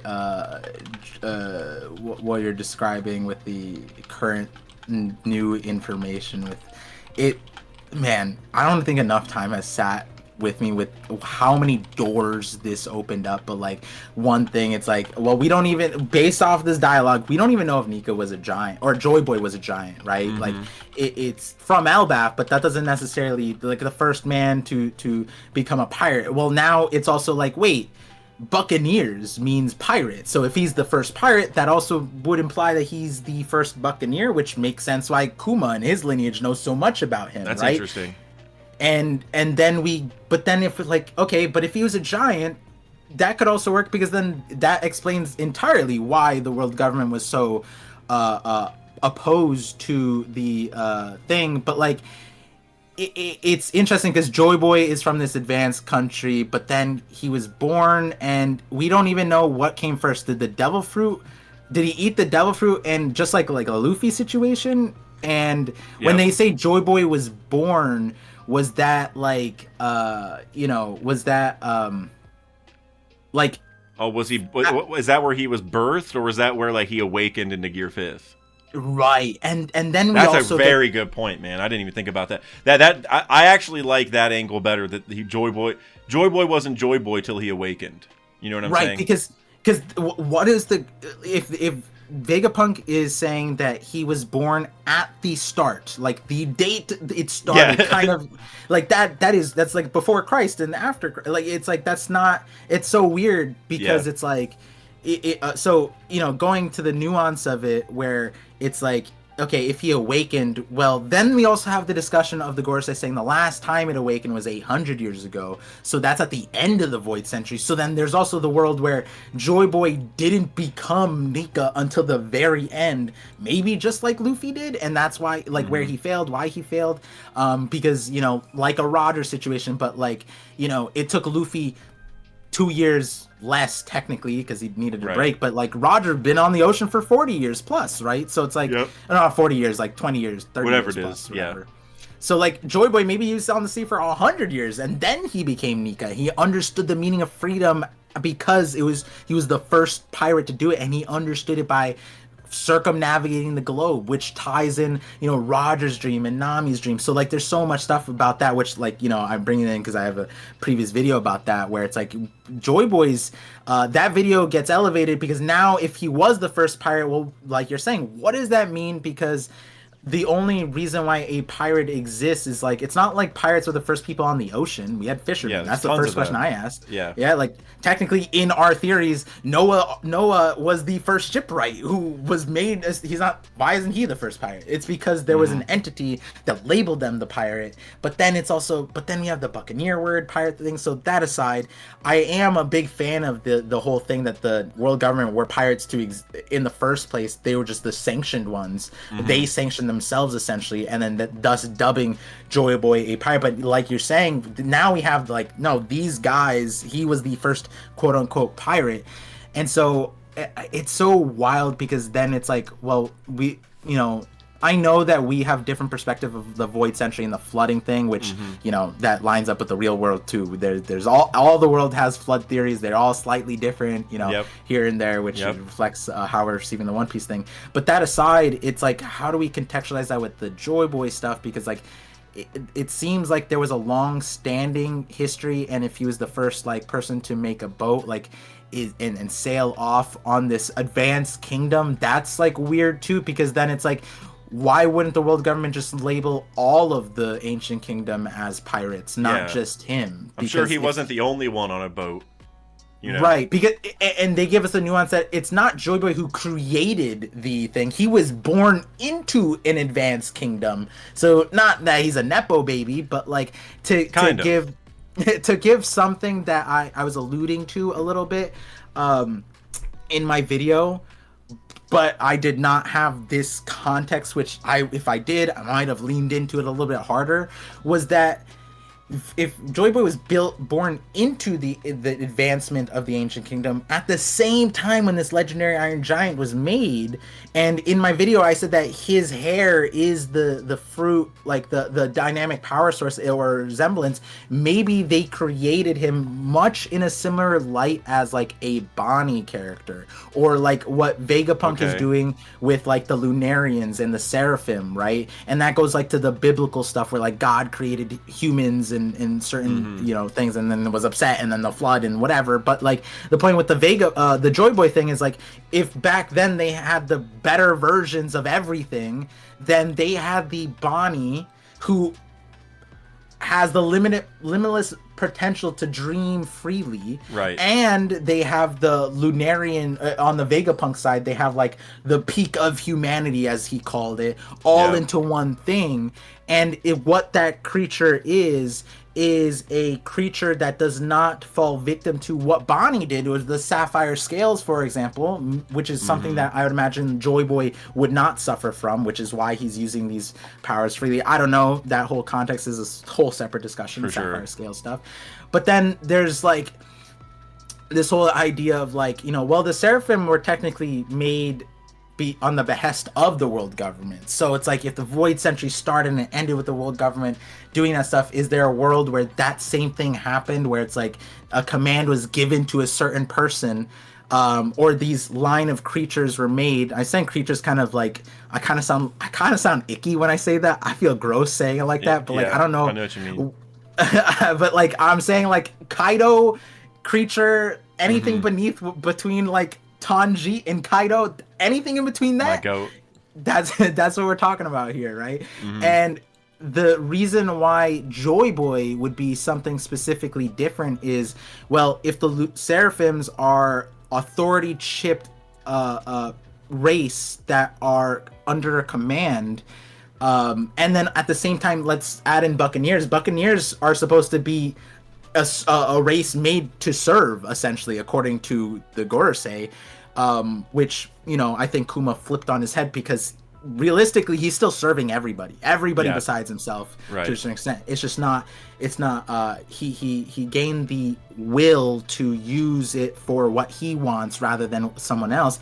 And so then you go back and it's like, well, if Vegapunk cares about humanity but still made these Seraphims with authority chips that the world government can control, then let's go back to the Void Century, where the Ancient Kingdom made this race, Lunarians, maybe, and they were under the control, and then you have a character who can also conjure flames like a Lunarian, just slightly different, but that character is free and broke the chains of the authority chip. Maybe that's how you get a connection, going back to the Zunisha thing. Maybe they were all in the same boat and they broke their chains, but Zunisha somehow folded or something like that. And so Joyboy is a character who fully broke it on its own, and thus, you know, is like an evolved version of like a Buccaneer and a Lunarian or something like that, but more so Lunarian. And so like that's where I'm getting at, where it's like this adding in that he's at the start of the Void Century and at the tail end of the Ancient Kingdom, maybe just like it's at the tail end of Vegapunk's situation, he created the Seraphim, which we know is in the likeness of King, for, you know, and in the likeness of King, but also utilizing the peak of humanity, which is the warlords, and you combine them. It might be that the Ancient Kingdom was trying to achieve the same thing and try to land on a Joyboy that existed back then, but that Joyboy was inherently different than what we have with Luffy. And that also might connect back to the whole thing that we were talking about, like Franky, where Franky has more facilities to understand, because he has his own will to decide what's bad and what's good, whereas York is like scientifically forced into this personality.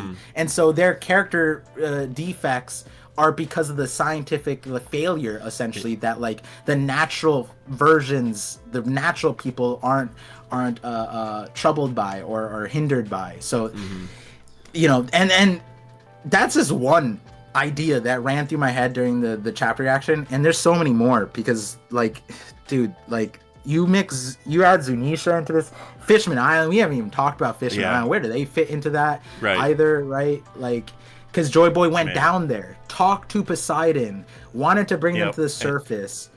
And and Joyboy, it seems like, was also alive like when the poneglyphs were made, and so there's also like the question of like, okay, so Joyboy was born at the start, and then they went and made the poneglyphs in Wano and somehow sent them out, but like, I don't know, like, did it look? I know people talk about the like the Lily Paw thing, you know, like Paw them around the planet and stuff.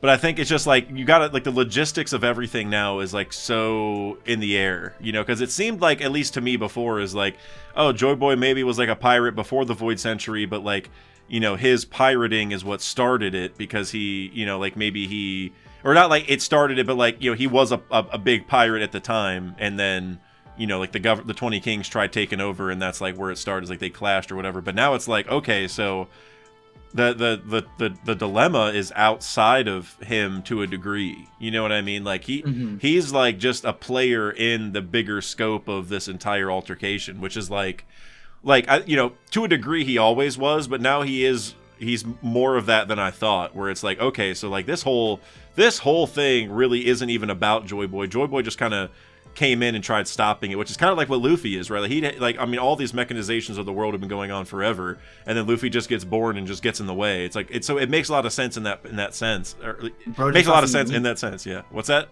Yeah, bro just wants to eat meat, and right. like and in that light, it's like if the like you know Powerpuff Girls. Oh yeah, sugar, spice, and everything nice. Yeah, and the chemical X was a mistake, right? And it's like what if like for Joyboy specifically, there was just like a defect, but that defect, that inherent flaw that I think like in our world we accept that humans are flawed, whichever belief system there is, there's a built-in version of this where it's like humans aren't perfect, but at the same time the beauty of humanity is the fact that there are these flaws, and we fill in the gaps and we make up for it, and whatever beautiful rom-com story, slice of life thing, that kind of thing, which I'm not saying One Piece doesn't have, but like, this is shonen, so get that good feely stuff out of here. But well, I think what you're saying is kind of interesting the more I think about it, because like you look at like the Boa Seraphim, and she like, as Snake like defied orders or whatever because she like likes Luffy or whatever. I think it would be pretty cool if they did, if Joyboy was like basically a Nika Seraphim, I guess is the way I would put it. You know what I'm saying? Yeah. Like if that's really who Joyboy was, and so maybe like Joyboy, even going back to the idea of like Zunisha maybe having orders like that, like Zunisha got fooled, or like what I mean, just, or the flag thing, whatever it is. Going back to that, like what if all of them had a way of being controlled, but like Joyboy's will was such that nobody could, like even though he was made to be a controllable thing, like he's just has a free will, like literally, like his will is of freedom, like that's what he focuses on, and so like that's why he like just disobeys. It's kind of like Oars a little bit, where like I know Oars eventually obeyed with the shadow fruit, but like Luffy, his shadow initially was like putting the like part of the building on as like a straw hat, and like messing with like the rudder of the whole island, and it sent the island into the sun, which is like its own crazy parallel in my opinion. And so I think it would be interesting if like Joyboy was like a created being, or even if like they had altered the way that birthing happens. You know what I mean? Which is like so weird to say, but like maybe back then they just mastered like in vitro or whatever. You know what I mean? And just like were able to like take out all the bad genes and all that kind of stuff, and select how the people are born. Like even that I think would work. So I kind of like that actually. And it like I said, it fits in well with the Zunisha like being ordered thing, and so that would just make it so like, I mean, they all are like from the ancient kingdom, or at least from that time period. So all of them being tied to high-tech things sort of makes sense. Like they're all robots to some degree. I kind of like that the more I think about it. Or bio-enhanced people like Sanji, whatever you want to call, they're all technology related, I guess, like high-tech, I guess. Yeah. And that's where it gets like interesting, because it's like, especially now that Oda confirmed basically that there was a Nika, and then Joyboy is a separate thing. So there's like this, like, we don't have to attribute the Joyboy stuff to all this heavenly stuff, and maybe Nika is on the like the primordial side of things, whereas Joyboy is a stepping stone towards that. And this is the part that like fully matters, where it's like as humanity tried to advance to a certain point, they circled back to the past stuff, and then there was like a whole dispute over like how we're doing that, which is a fair like when we look at, for example, the difference between Egghead and Mary Joie is the winner, and they have the like as a reflection, when Shirahoshi first goes there's the escalator thing, like the moving thing, and on Egghead, where when they land on the clouds and they think it's like, oh, there's the escalator there. And it's like, how is this powered? On Egghead, it's the Mother Flame. On Mare Joie, it's just you go beneath and there's people, and it's like, and I've clowned on this. It's like, bro, like imagine winning from the Void Century and not like keeping some of the good stuff. You know what I mean? Like you have unbridled power. You couldn't keep the electricity. You just because it's like at that point you could use the people for other things. It's not like they had to replace one another. It's not like AI in our world, and so it begs the question of why they were so opposed to all of like to the. But then we also have Saturn cosplaying as a scientist, like literally doing like less like he's less capable than Caesar to a certain extent when it comes to the devil fruits. Like Caesar would come on to Saturn's team and be like, are you dumb? Just kind of like what he did with Chopper a little bit, you know. But yeah, it's oh man, with the, because it could go the opposite direction too with like the Ancient Kingdom, but like they were super advanced, so that's where I'm kind of like, I think Joyboy was like a created thing, and it was like, but where does the world government fit? And going back to what you originally pushed with, like, you know, Joyboy was this dude like that was just hopping on islands and just messing up the oppression that they had going on. Yeah. And then it's like on every island, that's what Luffy has been doing. He's showed up, he just made friends with the oppressed side, and like, you know, it's like you almost wonder like what would happen if Luffy went with Bon Clay and just showed up with like Bon Clay at like the meeting with Crocodile, and he made and he thought Crocodile was cool and whatever, and like he befriended him. Would Luffy just be on Crocodile's side and beat me down? Like, I don't know, but like, I mean, honestly, because he would have got a totally different lens of what's going on, right? Because that guy goes back to Doflamingo at the end of Marineford, like, you know, whoever wins becomes justice because they get to choose, right? It's kind of a similar thing. Like, whoever gets there first and explains what's going on and all that, like, you're going to kind of lean towards their side because it's just, that's what you were believing. Like, it's just kind of natural to do that, like, whatever you hear first. So that's a very good point, yeah. And I used Alabasta specifically because that was a place where Crocodile was, like, he was actually, like, weirdly, like, would Alabasta be a worse off place if Crocodile wrongfully cooed the place? I don't know. You know what I mean? Like, yeah, him getting the power was the wrong part. But if he had it, would he be worse than Cobra? I don't know. With some of the decisions Cobra's made recently, it's like, hey, bro, listen, man, Cobra won Defensive Player of the Year this year for saving Sabo's life. All right, fair, all right. Like, I know Rudy Gobert just got the award in the NBA a little bit ago, but I listen, Cobra got my vote because the reason why I slander Cobra a little bit is because he went in knowing he should have died. You know what I mean? He's asking about the poneglyphs. Like, there's no part of what Cobra brought up that he did not know wasn't taboo. You know what I mean? Like, he didn't have like a segue. He didn't have anything. But then he walked in. Reasonably, you think you're dying. I'm going to a death sentence. And instead of like telling his bodyguards, you know, to, hey, trust me, protect Vivi, help her out, protect her. You know, he doesn't even need to tell them that he's about to die, because then that would worry them. He's just like, hey, go to Vivi, go protect her. Don't let I'll her be good. Out of your state. Yeah. And then he dies, and then if he would have a backup, and that's the part where I slander. It's like, not for yourself. Sure, you wanted to find the answers. You had no way of getting out. You didn't want to hide a Den Mushi to have someone at least listen in. Oh yeah, so true. That's a great point. Come on.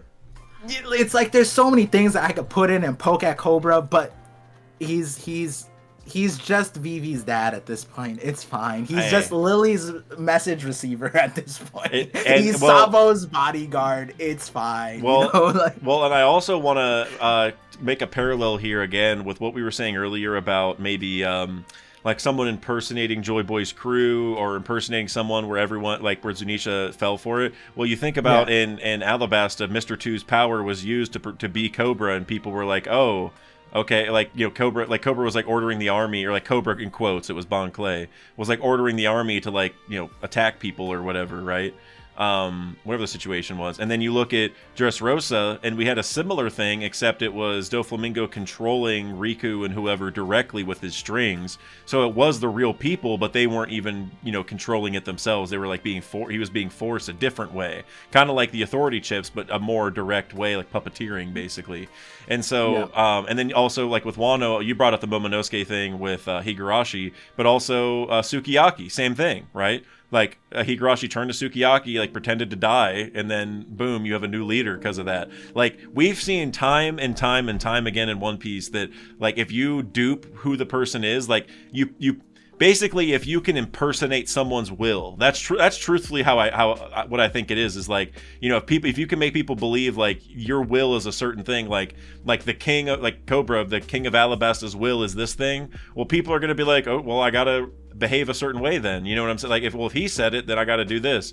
King Riku, who's attacking, like, even though it's not really him, they're gonna look at it like, oh, he's actually doing this, he's actually hurting us, that's terrible, that's scary, blah blah blah, but it's not actually what it is. But if you can just frame someone's will to be something else, it really changes everything. And so, going back to, like, the authority chip thing and Katarina Devon, it's like, I don't even know, man. There's so much we're about to find out, I feel like, and just in regards to, how all this went down. And like, and another thing I guess I wanted to mention real quick is tying to this again, because you mentioned the black flames earlier this chapter that, like, the Gorosei and Cypher Pole have, and that was another thing, just talking about, I guess, control, or just, all, like, how these powers work, the power sources, whatever. The only ones that have had the black flames are Lucci, Kaku, and the Gorosei, right? Everyone else we've seen has had, like, Luffy has the white one. I mean, Yamato, which we don't know if Yamato's awakened. I doubt it, because I feel like Oda would tell us, because awakenings are cool.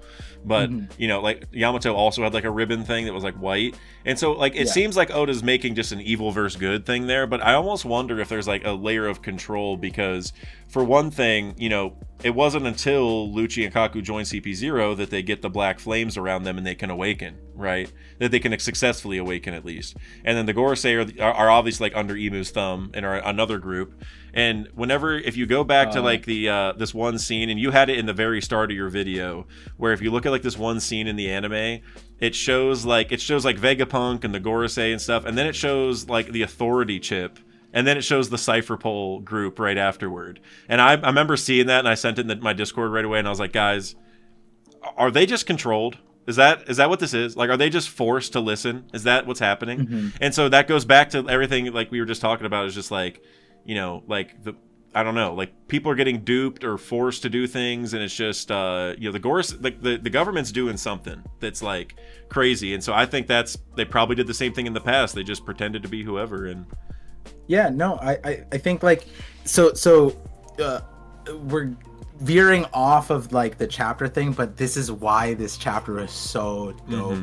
And, like, so here's another thing that, like, I've been a huge proponent of. I actually think I talked to people in this was like the beginning of last year, 2023. I think, like, a few people, like, I forget what was happening, but they'll remember if they're watching this video. I'm certain they'll remember this conversation, like, word for word, bar for bar. It was that, and this was gonna be a video, it just got shelved. I didn't do much with it. I feel like maybe I could do stuff with it now, but, like, there's so many other cool, crazy things that maybe I incorporated into a video. Is that if everything that Vegapunk is doing, the Ancient Kingdom had done it better, then we have to talk about the hierarchy chips, because the hierarchy chips are just, like you're saying, like, what does the Cypher Pole have? But then what about the Celestial Dragons at large? Like, why not them? Kuma as the Buccaneers, like, if they were servitude, what if they had a version that was stronger than what Vegapunk has? And to remind everybody, Vegapunk doesn't, like, if it shuts down, he doesn't know why Kuma's alive right now, or working, functioning. And then at the same time, he's trying to eliminate the greed, but he can't. And so it's an incomplete form, and we don't know how much more incomplete it can get. And also the shark at the start of the arc, I just wanted to mention that real quick. Remember at the very start of the arc, that shark attacked, and Lilith was like, oh, I must have messed up its programming. It's like, living things are hard to control. That's, like, it's been a message since day one. But go ahead. And so if the Ancient Kingdom had a more complete version, then we get to two-prong thing of one, a direct thing that I don't think anybody will ever disagree with, that Dressrosa was Void Century coded, like into no the question. max. No question. And one of the things in that was the idea that like you could be touched, turned into a toy, and then have to follow this like contract that they just happened to forget with Kyros. Like the first one. Like how, dude? How? Yeah. And Kyros and Luffy are like, you know, they're each other coded in a lot of ways. Sure, you know, sure. I don't think in the full sense of it, Kyros is I personally like what Oda did with that character. So, I mean, best dad in One Piece, maybe tied with Kuma, but you know. And at the same time, I think it's reasonable to say he doesn't feel like a Joyboy candidate, right? We put Kyros into like a Luffy situation. I don't think he's awakening the Nika the same way. I mean, he was having a tough time with Diamante. I mean, I know he's on one leg, but you know. Yeah. So, and the point is that Sugar, you know, a lot of people think that Imu, Mu, whatever you want to call it, Sugar, Mu, same thing, touch, control, command. And now the idea at the time was that they were locked in. If you got turned into a toy, there's no coming out. You get that contract, there's no coming out. But what would happen if Luffy got turned into the toy, right? Usopp didn't let that happen.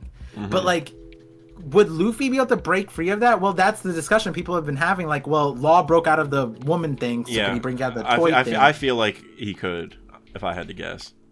And then you get to the other part of it where I think like a premise on my channel at least is like hockey, devil fruits, they're all the same thing. They're just some kind of connection that links the two. With hockey, you can mimic anything that devil fruits are having, and devil fruits are just honed in versions of hockey. Well, then we have the science side, and then we have the magic side. And the magic side now, where I think that they would all connect in a similar light, where it's like things that you could do with magic, you could probably do with the science stuff, but then like, let's say the teleport thing. Well, we have a devil fruit that can do that. We have the warp or the door, and then you have the magic portal stuff, right? So we have examples where they all flow in together, and we look at the science here with the hierarchy chip, and then you look at Sugar's thing, and then there's magic, and then there's other stuff. Well, what if you had a complete version brought to you by the Ancient Kingdom that basically did what Sugar did, where it's like, not only did it turn you into the thing, but it made people forget who you were too, right? You know, so then you get the Zunisha. What if Zunisha was turned into the elephant, and by proxy, the minks forgot the people that knew what it was? I like that. And maybe even the 20 kings. And forgot it, exactly. I love that. That's great, actually. And so, like, for Joyboy side of things, like, if this were to all apply somehow, I'm not saying, like, what we talked about, and then you add this on, you can use this injunction. This is, I think, how people would have contextualized this with Dressrosa at the time. Like, maybe some form of this happened, but now we have the nuance. Maybe this is how the Void Century was essentially facilitated, right? The memory loss is there, you know, forgetting these key figures. Well, how do you forget the key figures if they're written down? Well, the entire birth of Joyboy is missing.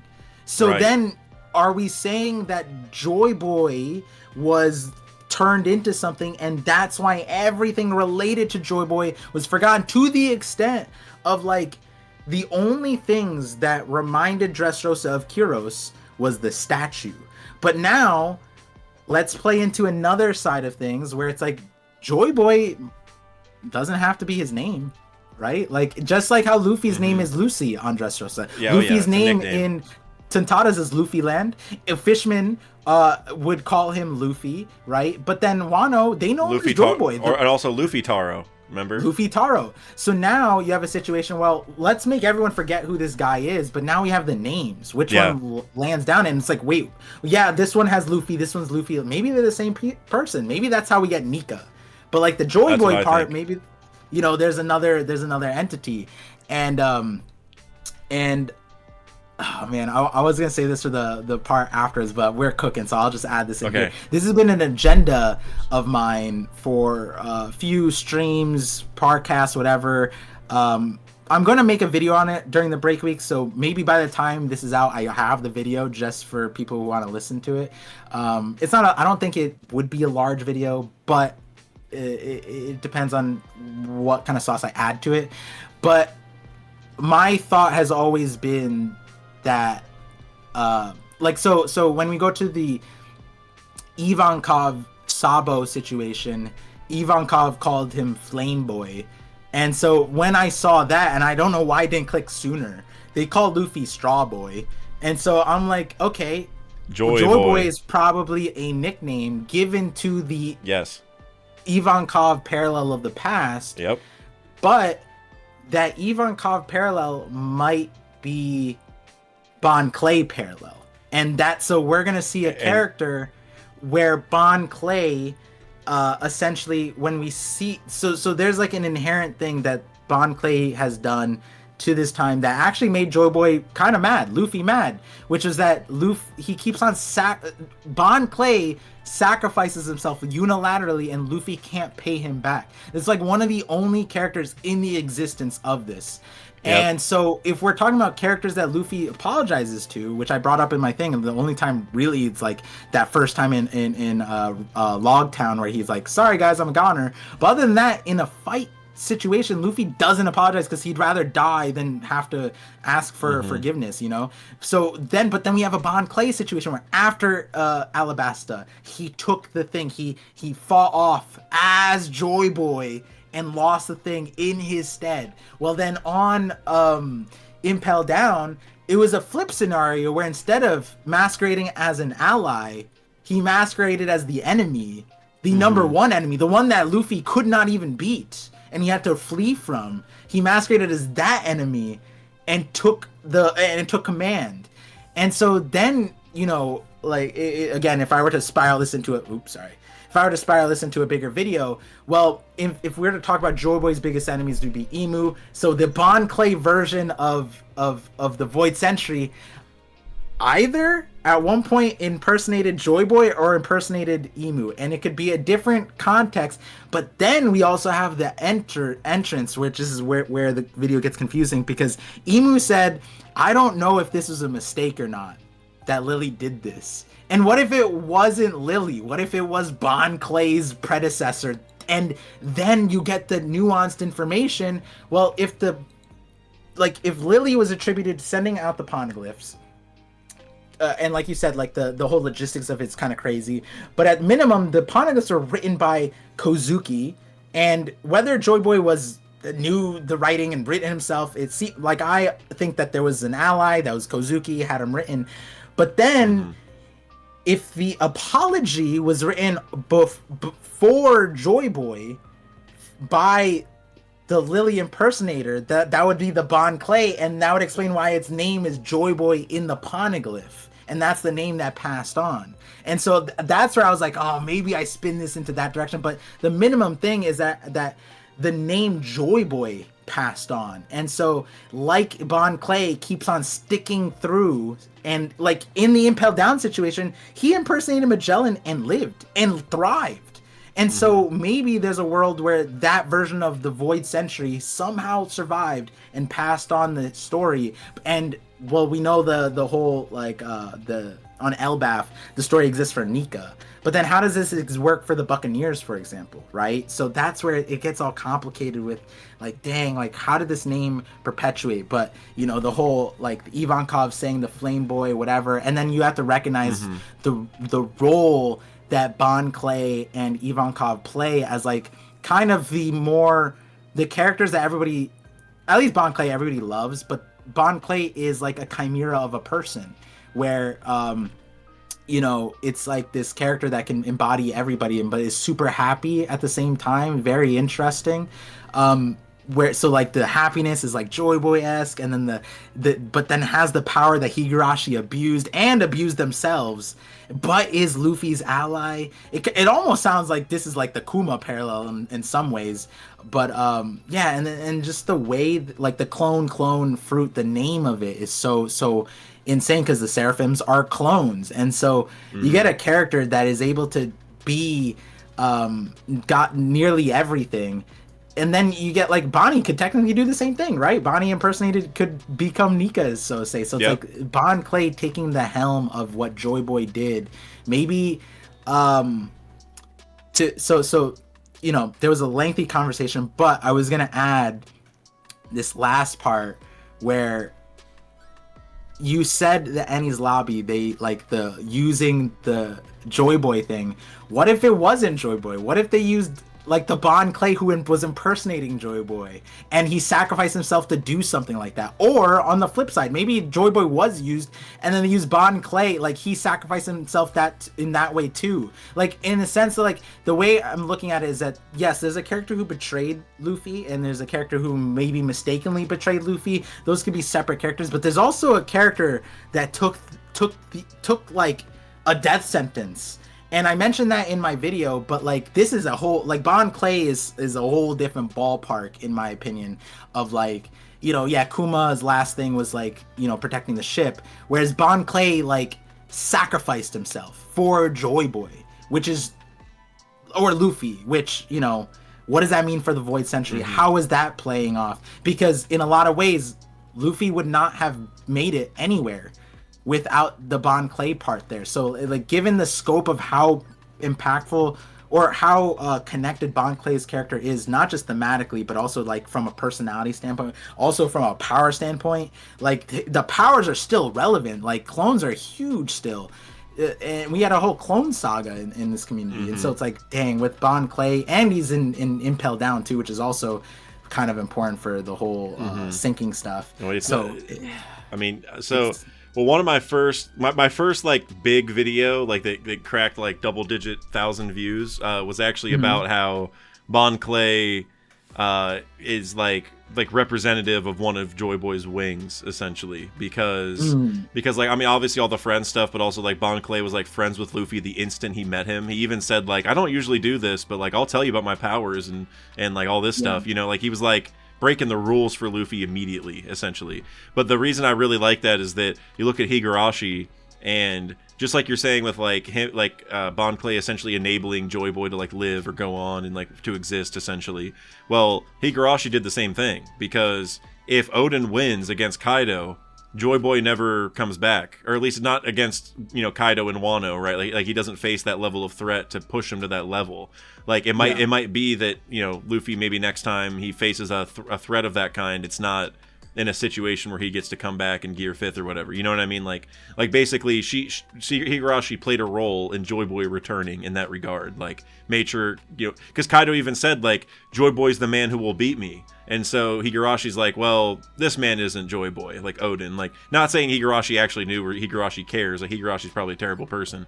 But just, like, the fruit itself is probably, like, pushing her that way. Like, you know, we need Joyboy to come back. That's number one. We don't care about anything else. Like, screw everyone else. But going back to what you said about, like, Flame Boy and stuff with Ivankov, I've been on that for a long time, because if you think about, so like Joyboy, okay, what could the name Joy be? Well, usually the thing, like, joy could just be that the person's really happy, you know, because tying back to Flame Boy, like with the powers, or it could be like tying to the person's name, like it's like it starts with J, basically, or J-O.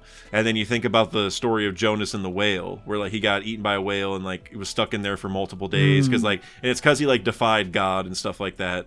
And so then you think about like the theories where Laugh-Tale is inside of a whale. So it's like, okay, could it be like Jones Boy? Because it's like, or Jonas Boy. And then tying back to that name, you think about Davy Jones, and it's like, okay, is Joyboy, is the J-O like a combo of like Jonas and the whale and like Davy Jones? And then the Will of D is that, you know, Davy, because it ties to the same thing, like Luffy or Joyboy, the original one, is maybe Davy Jones. Like maybe that's the idea.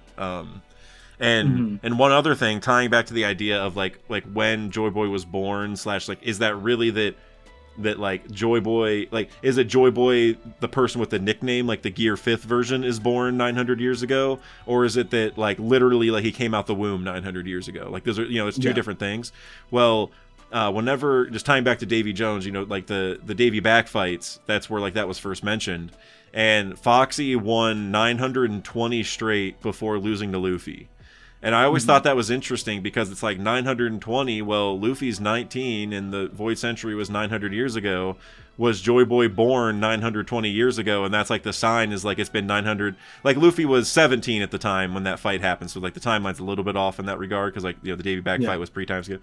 But regardless, I was like, is that Is that even just a sign that like 920 years from Joyboy's original birth is like the next time Joyboy returns? Which like that would be more accurate because Luffy, it's 2 years later. It's 919 point something, right? You're pretty much at 920, and so it's like, okay, are we just maybe getting a sign that like the Davy back fight started like when Joyboy was born or something? Is like kind of like the idea there, and maybe Joyboy then ties to Davy Jones, like which would be a complete inversion of the whole system where it's like, you know, he's like sun god Nika, like saving people, but if he's actually, you know, named after like the devil essentially in pirating, that's like kind of what it is. Like you go to Davy Jones' locker, you're sunk to the bottom of the sea, like you're dead.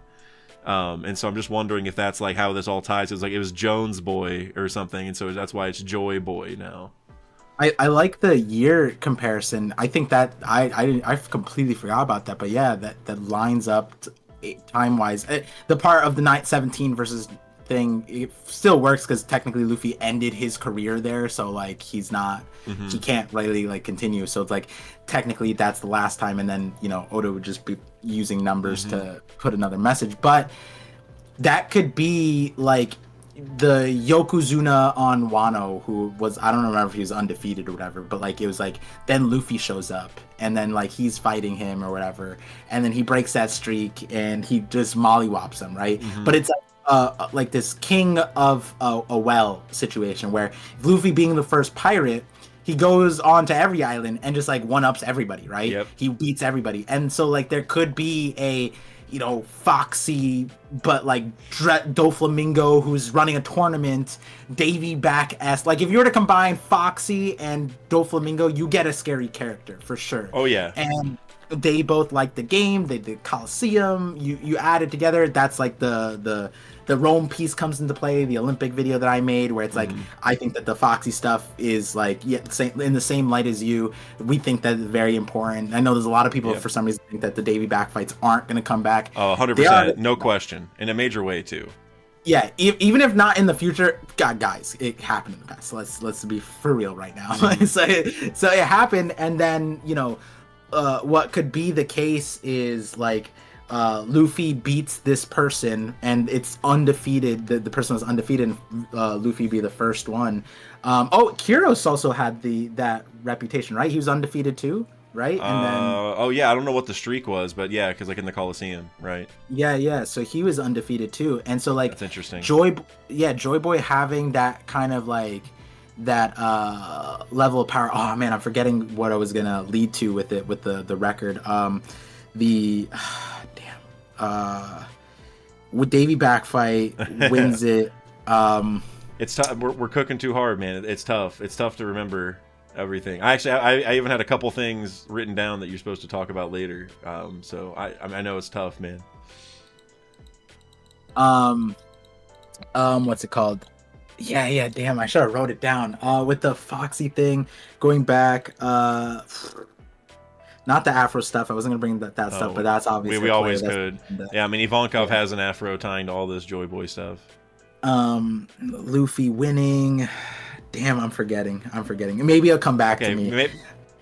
Maybe it'll come back, but we are getting kind of close to the end. But I have a couple other questions I want to run by you regarding the chapter. So if it comes back, let me know. But I do want to ask you a couple things real quick.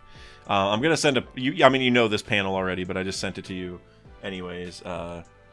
Just so basically on the panel I just sent, you see in the bottom right, I'm gonna try bringing this up on stream too, but you see in the bottom right of that panel, did you like take note of that at all? Where Saturn is basically like reacting to oh geez, I don't want it to be that big. I'm trying to bring it up on the video thing right now, but like because I don't want to do it later. I don't want to do it in the editing, so I'm just gonna bring it up right now. And I actually brought up the whole page, but okay, that'll be fine. But like, so this image of Saturn, I remember, but I forgot. Okay, well, just real quick, Saturn looks like a vampire, like he like sees the light and he's like freaking. Like, he looks like he's getting hurt because he says, "Ugh, the mother flame." And I think this is a sign that like these high intensity power sources can hurt the Gorosei like permanently. And so that's probably going to lead to like, I think he's going to fight the robot very soon, and the robot's going to give him like lasting damage, and that's going to make the Gorosei be like, "Oh shit, okay, like I don't like what's the priority now?" You know what I mean? Like, and they might even be like, well, we got to stop the message. Us dying might be better than, you know, than this message getting out type deal. And maybe that's how one dies. If one, I doubt one does, but if one were to, I think it would make sense if it's like the robot uses the power source or whatever. But well, go ahead. Go ahead. Well, let me just, because I forget how, maybe it was on Twitter, I saw someone bring this up. I did think it's interesting. I don't know if the light per se, like like it might be so bright that it's like painful. I don't know. I'm not Donald Trump and I'm staring at the eclipse, but imagine getting your retinas burned is painful. And so like maybe he's pulling a Goofy here and he's staring right into the light, and you know he shouldn't be doing that. He also turns to human form right after that. So the human form, for me, it was funny because like I described it as he turned into like a hungry hippo. He just fighting the Straw Hats. He was getting worked. For sure. Oh yeah, and by Usopp and Brook and everybody. Oh my God, embarrassing. Whatever. How is Chopper not dead, by the way, with the poison stabber? The thing that I remembered, ironically, is about Chopper. That's why I was like, what was I remembering? Why was it relevant? What was it going to be that Zunisha got taken in a Davy backfight like Chopper did? Is that what you're going to say? Yeah. And like we've talked about this in the past, I'm sure, about how hilarious that was. But it's like if in the Davy backfight, Chopper like, you know, stayed on the Foxy crew, and he's just like, what would happen would be he would be flying the other person's flag, which would be what I was saying with the Zunisha thing.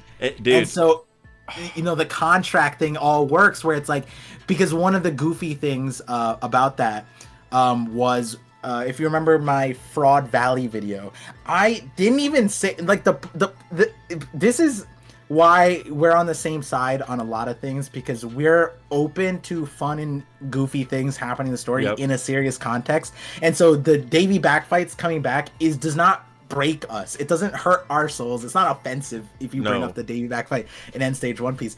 But in the Fraud Valley video, which before I was saying the things that we know from Chapter 957 100% did not happen at God Valley. Something crazier happened, and I would like to say that was the case. The things that happened there did not paint the same light of what's happening, because we did not know of Celestial Dragon, Holy Supreme Commander dude who probably scarred Whitebeard in that scenario. Like the whole landscape of that situation changes now that we also know Saturn was there too, and they don't have a Nika hack that can counter it. Maybe they did with rocks, who knows? But the point being that when it comes to the I just mentioned the idea that maybe on Pirate Island, the way that some of them got crews was through Davy backfight, because that was tradition. We know that it's from Pirate Island, and maybe that's how people got on different crews and they weren't super loyal. And people hated that because they're like, why would people listen? Why would a character like Whitebeard listen? But it's also like, well, Zoro was backing it. He said like, well, this is a pirate game and you signed up for it, so you have to. That's what you gotta do for honor. Yeah, it's not logical, but yeah, a Zoro and a Sanji-like character would respect that, apparently so. So like, is it crazy that a young Kaido, young Whitebeard were doing that because they were in the pirating world? I don't know. But if you were to apply this to the Void Century and it wasn't just, you have to listen, you have to, it's an authority chip that you get chipped with if you switch over. It could be that that's at play, and that's why Zunisha, if it was in the Chopper situation, got traded over, could not even listen, even if they wanted to, because they got chipped because of the Davy backfight. I mean, that would be...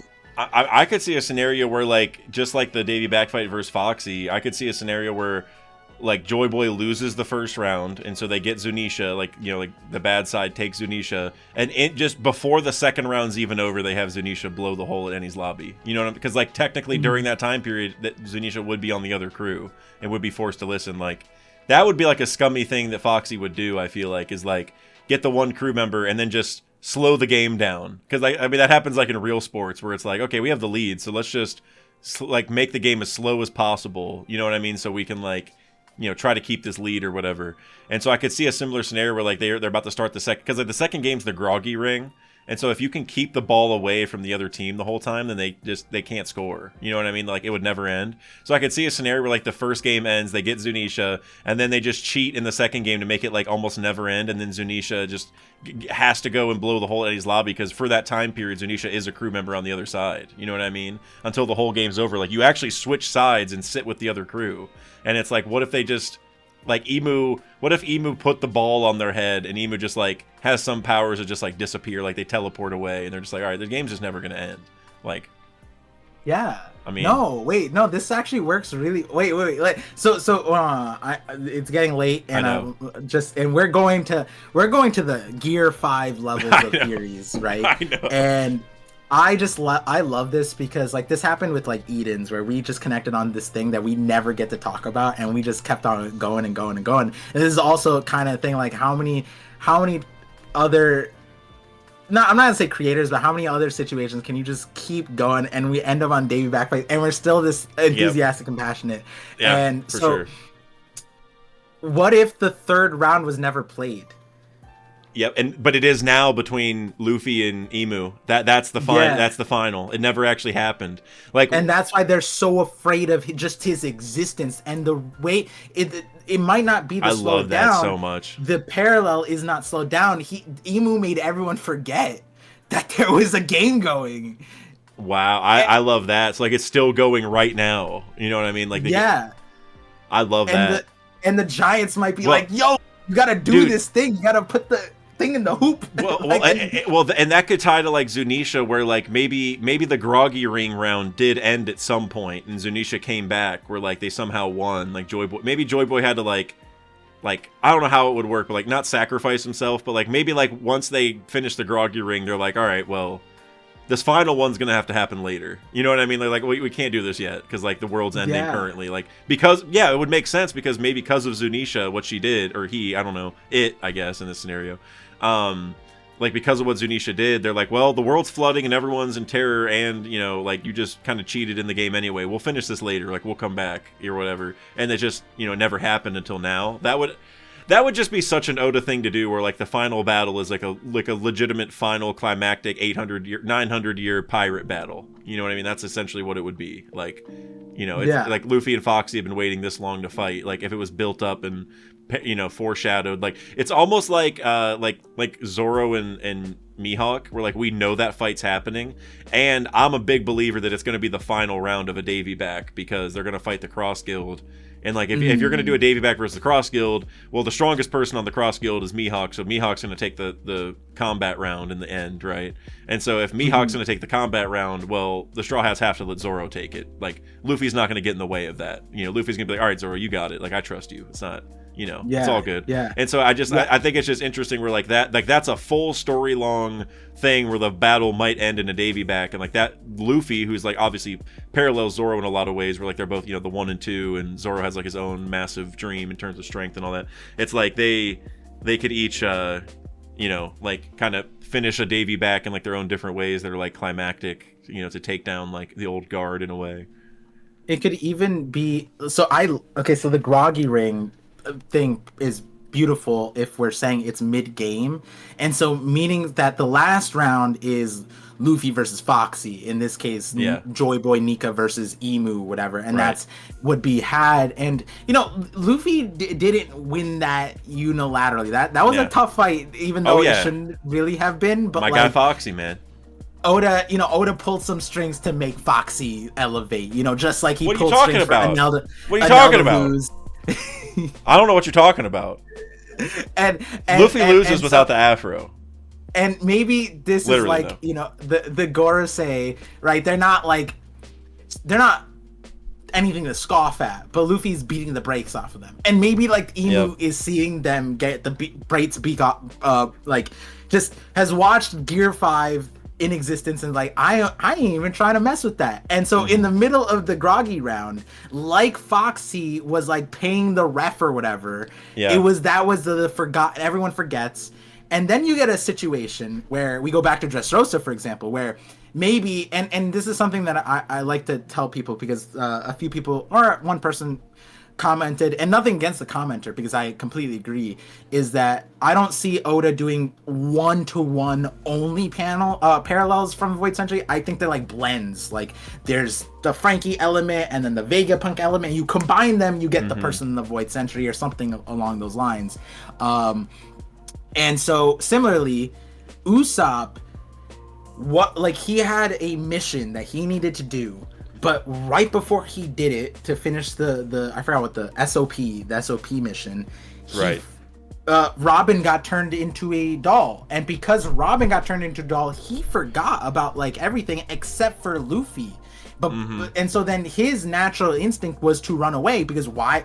If the reason why the mission exists is forgotten, right? What would he do? He would run. And so like maybe there's a nuance where it's like Zunisha could be like in the Usopp situation, but it doesn't necessarily have to be that way. That's just an idea of like, here's a mission, it was forgotten, like tied to this Foxy-esque, Emu-esque thing, you know, which ironically, if that sounds crazy, you guys, that was a parallel that I made in the Olympic video, which is that we didn't know Emu's name at the time, but what I had said was that it might be that the Davy backfights originally were something else, like there was a different nuance to the games are different entirely, and Foxy bastardized them. And that would line up with what happened with the Olympic Games when the Greeks had them versus when the Romans had them. And the emperor specifically that memed on them and did what Foxy did, which was cheat throughout the entire thing. That emperor's name was Emperor Nero. And so now we have Emu, Nerona, Emu possibly having a similar kind of position as Foxy could play into it. But then we also have the Groggy Ring, which if you were to take the One Piece world and flip it, like not flip it, but cross section, put it side by side, you get a Groggy Ring type of situation where it's like maybe Emu has something that's the treasure that's in Meridra that has to be put like on the reverse mountain or something like that. And like that would be really interesting in the scope of like if you were to parallel like Sanji and Zoro's fight with those people, like what they had to do to make it happen. Zoro and Sanji are polar opposites, and they were beefing, they were fighting the whole way through, whatever. Maybe it's like Luffy and Blackbeard have to do that to overcome Emu to get the thing onto the other side, and thus the one, you know, I've been thinking a lot about Reverse Mountain, especially recently. I'm sure you have. I'm sure a lot of people have. I've been breaking my brain over how this thing works. That's going to be in the next 2 videos for sure.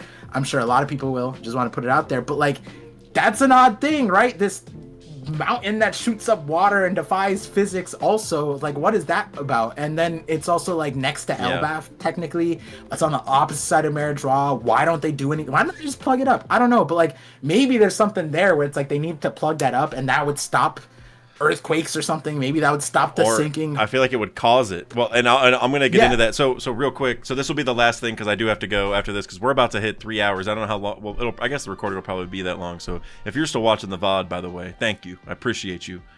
Please. I'm trying to beat the 2 people before me. Oh, you already did. You're past it. So no worries. No, I mean, like the VOD, but. I'm trying to views. I'm trying to Kendrick over Drake them, bro. Dude, have you seen the meme where it's like the Emu painting like the X on the Lucia, but it says Drake instead of Drake? Yeah. You saw that. In an island. Get that. Psy, get that. Give me that gold medal, bro. I'd love that. So I guess I just want to run through my idea on Reverse Mountain real quick because this is in the video that people watched, you know, probably coming into this. So it's that So I talk about how Reverse Mountain works and how basically the holes at Leloucia and Enies Lobby work, because if you think about it like logistically, and I loved thinking this through because once it all hit me, I was like, oh dude, this is Oda's cooking on like an absurd level. Yeah. So you're also, it's not fair. This is your degree. Well, okay. Before I bring this up, because this was tied to my degree and I was really pumped. So one thing that I talked about in the video was the pole shift theory, which I do believe in now. And part of what I said was like, you know, if you wanted to flood the earth, you could, keep shooting the Mother Flame over and over and like do 1 meter at a time. But like they even talked about that in this chapter. Like, how many meters would it take to submerge the whole world? And they're like, well, 5 meters most would be covered up. But if you wanted all of them, it'd be more. Like you have to keep shooting probably. And so So I was like, well, how would you flood the whole world then? Because, like, I mean, you could keep shooting, but, like, that's hard to do, and it doesn't seem like that's what they did in the Void Century, because we've only seen one hole, right? It doesn't seem like that's what they did. They probably flooded it another way. And so I was like, well, if you do the pole shift, and you get the North and South Pole, which we know are cold, you get those on the equator, they melt. And then that's how you get, you know, that's how global warming works in our world right now, is that ice is melting. And so I think if they did do a pole shift, that was the goal of it, is like, okay, well, let's melt all the ice, and then that's just going to sink everybody, and then we're good. And then if we really wanted, we could switch it back to how it was, and then the water will freeze again, and then we get the water levels back, but then, you know, everyone's already dead, so it doesn't matter. Like, we're good. So, like, that was one thing there. But tying to that, the holes at Lelouch and Enies Lobby, so basically, if you think about it this way, for those things to increase the sea level, then the water that's falling down into the holes has to be recirculating into the ocean, right? There's no other way around it. Like that, otherwise the sea level, like if the water was disappearing into nowhere or going to space somehow, you know what I mean? Just not being on Earth anymore, whatever. Yeah. Then the water level would go down. And also, we haven't seen Enies Lobby fill up, so it's like, okay, well, it's going somewhere, because, like, I mean, maybe Enies Lobby's so deep that it hasn't filled up for hundreds of years, or however old Enies Lobby is.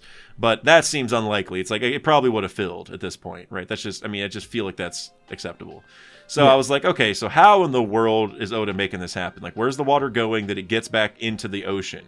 And so I thought about, like, well, what's under the water right there that we're not seeing? Like, is it just a vertical column of, like, anti-gravity power or something that's, like, keeping the water from falling inward?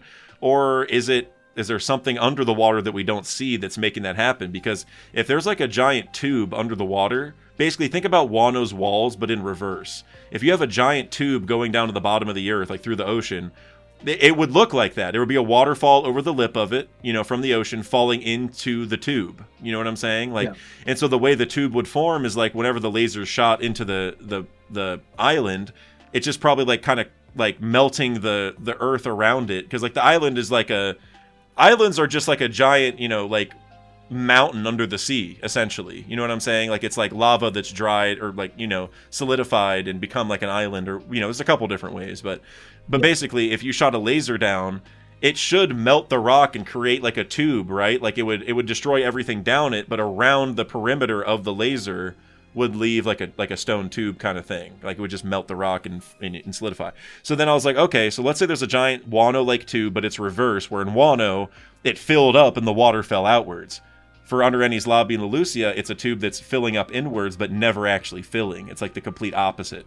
And so I was like, okay, so we have to explain where the water's going then, right? Well, think about knock-up streams, and even Reverse Mountain could just be a giant knock-up stream in this regard, which is continuous, where it's like, well, Cricket's explanation was that water is, like, heating up, like, steam is getting caught into, like, a chamber, and then it blows up after every once in a while. Well, what if that is what Enies Lobby is doing, right? What if the water is falling down to, like, the core of the earth, essentially, or, like, a lava chamber or whatever, a really hot place, because it's so far down into the earth. The water goes all the way down and then turns to steam when it gets down there because it's so hot. And then there could just be, like, cracks or, like, fissures, you know, throughout, like, the crust or whatever at this point, because, like, everything, you know, has been so blown up or whatever.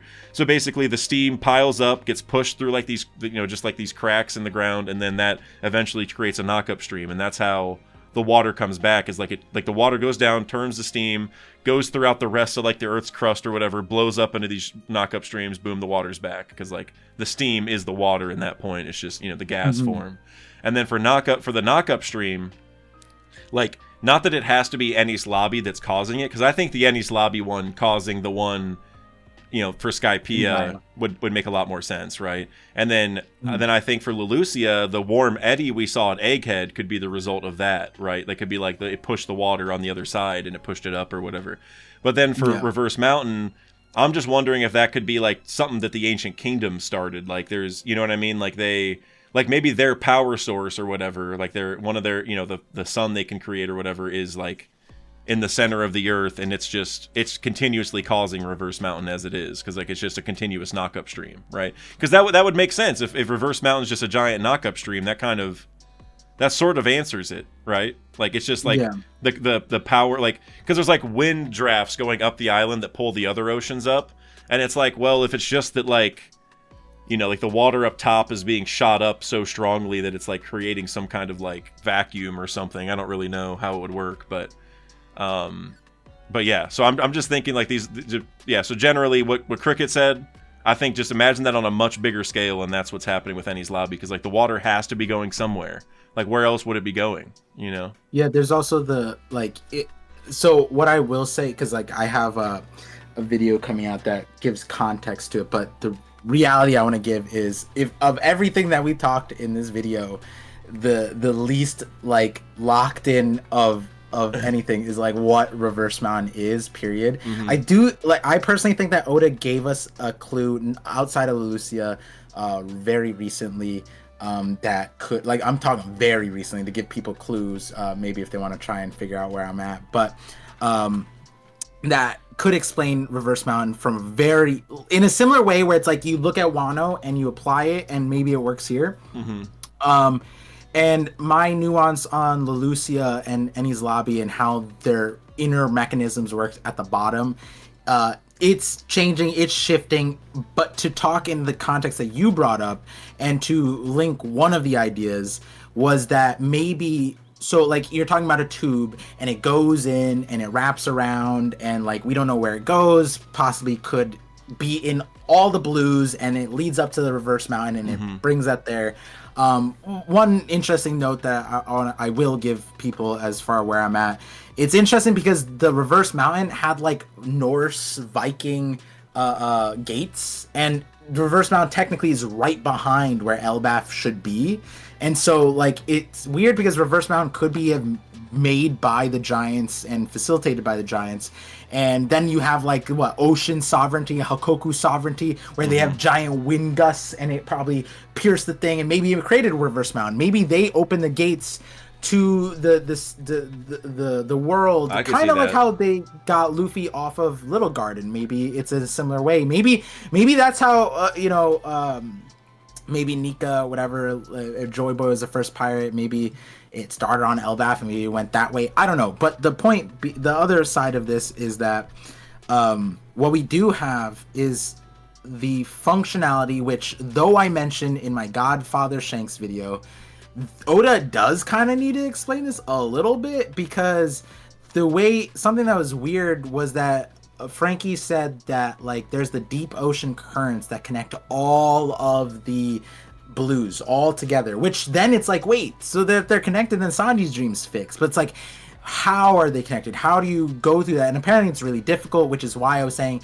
Shanks's Devil Fruitless crew makes a lot of sense if they are the emperors of that, who has the territory of this very obviously lucrative, valuable piece of the One Piece world, where if you are able to utilize it, you can go anywhere in the world faster than anybody else at the drop of like wherever you are. And so then, like you're saying, like we have the Worms Eddies showing up, but then like Shanks was he was on Wano going to Wano going to Elbaf, then he was leaving. Like this dude's all over the place. But to slide in the part that's connected is the White Strom. The White Strom, for people to like kind of contextualize, Luffy called it a magic portal. Like that's what he's like, whoa, is that a magic portal? And the way it was is like, when you look at it, it's this giant ocean current. But to call it an ocean current is kind of not fair to ocean currents, because what it actually was just a tube of air at the bottom of the ocean that was facilitated by the pressure of like a circular force that just roped in like a dragon. They called it a dragon type of thing. But if you got sucked into it, what Brooke and what Robin was saying is that you would be lost for 2,000 years, which is like, how does that work? But like, if you were to take what Dax just described with like the Eni's lobby situation, where you have a tube of water, and then on one end, yes, it's like it's so pressurized that it's just a gap of air that's kind of going in, and then it gets heat up and then shot out. Well, there is something exactly like that, and then nobody really understands, which is the White Strom, which was described to be erratic and random, but at the end of the day, it exists and it connects to all the blues apparently, and it like has the date of 2,000 years, which is wild. That's just a wild number in the first place. But like, the fact that like that exists, that's one of the mysteries Luffy called it a magic portal, which is wild. I personally think that's going to be used at some point. I don't know what point, but what you said, it's like, if in the physics of how that works, it doesn't even need to just be water. It could be that White Strom thing, but it could just be those ocean currents. It could be any of those things. Oda did place something there, and could be how all the oceans have the power to then disrupt gravity because it's using the force of essentially, the mass of the core of the earth is what facilitates our gravity. So then technically to go against the laws of gravity, using gravity as a force in your favor, plus the heat, that kind of would create the situation where you get the reverse mountain. And building off of that, and this will be like the last thing I think, and then we'll probably go, is like thinking about this idea of like, the earth, like the core of the earth being like a fire or like a sun or just a heat source in general, and then water falling down and turning to steam around it and it being used to like blow up, like a knock-up stream or whatever. Just that whole idea. Think about the mother flame, dude. It's literally a flame inside water as it is. And so think about that same idea. And we talked about how like nuclear power, like, it's like usually like it's used to like heat up stuff and then it creates like steam or whatever, right, to like actually make that's like how we like take the energy from it that it's creating or whatever, right, like, or we convert it, whatever the right terminology is. Well, it's like the same thing here, where like it's just a giant scale of that, where like we're blowing a hole down to the hot part of the planet, sending the water down so the steam gets all caught down there, then it blows up. It's like we're using the bottom of the earth as a giant like fusion reactor at that point, essentially, by like making it turn that to steam, and it blows, makes giant explosions in the ocean. It's just it's doing the reverse of Eni's lobby, like, and that's exactly what you're saying is like the gravity thing. It's not necessarily gravity per se, but it is in some ways, where it's like, we're shooting a laser down, and it's like, well, whatever goes down must come up, you know what I mean? So like it's sending the water up in a giant tube somewhere else as the knock-up stream. So it's like, just like a reversal, which, going back to Reverse Mountain, that could be it. It's like reversing the process. Like they shot a hole in the ocean and sent the water down. Well, we're sending it back up. So like, I'm just like, and so Eni's lobby, like I said, is probably more likely the Skypiea one if they are connected, just because like they're right by each other and just, all that stuff. But I think like Reverse Mountain could just be even like a bigger one, or maybe the core of the earth just is from the power source that the Ancient Kingdom had, and Reverse Mountain is just like a natural outlet for the heat to come out of. You know what I'm saying? Mm-hmm. Yeah. There's a lot of ways it can go down.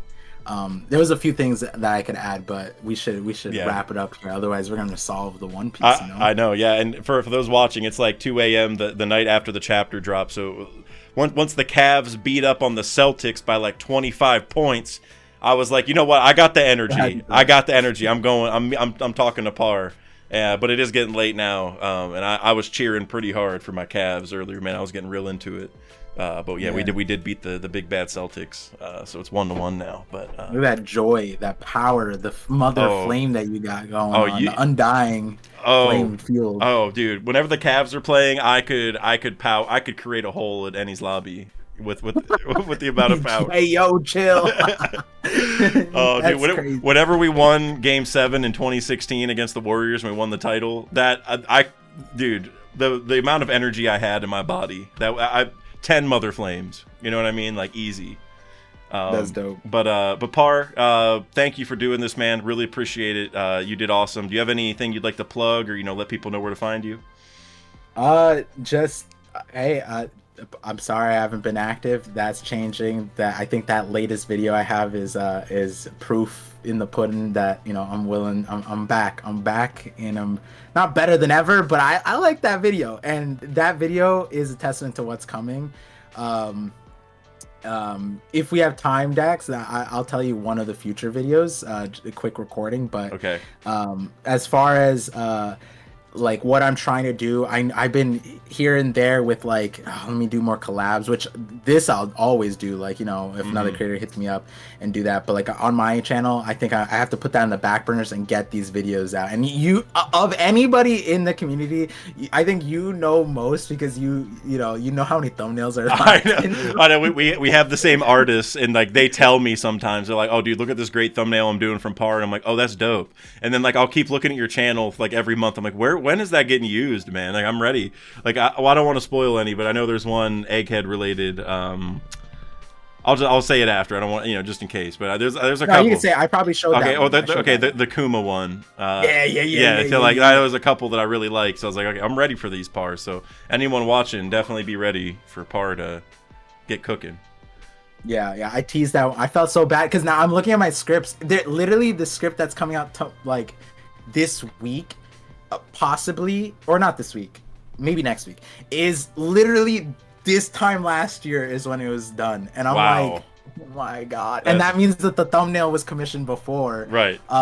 And so yeah. Wow. And so I just have to adjust some things. It's funny because Sai put out a video that kind of works with it, and he likes my core theory, and he's just like, you know, so it works really well.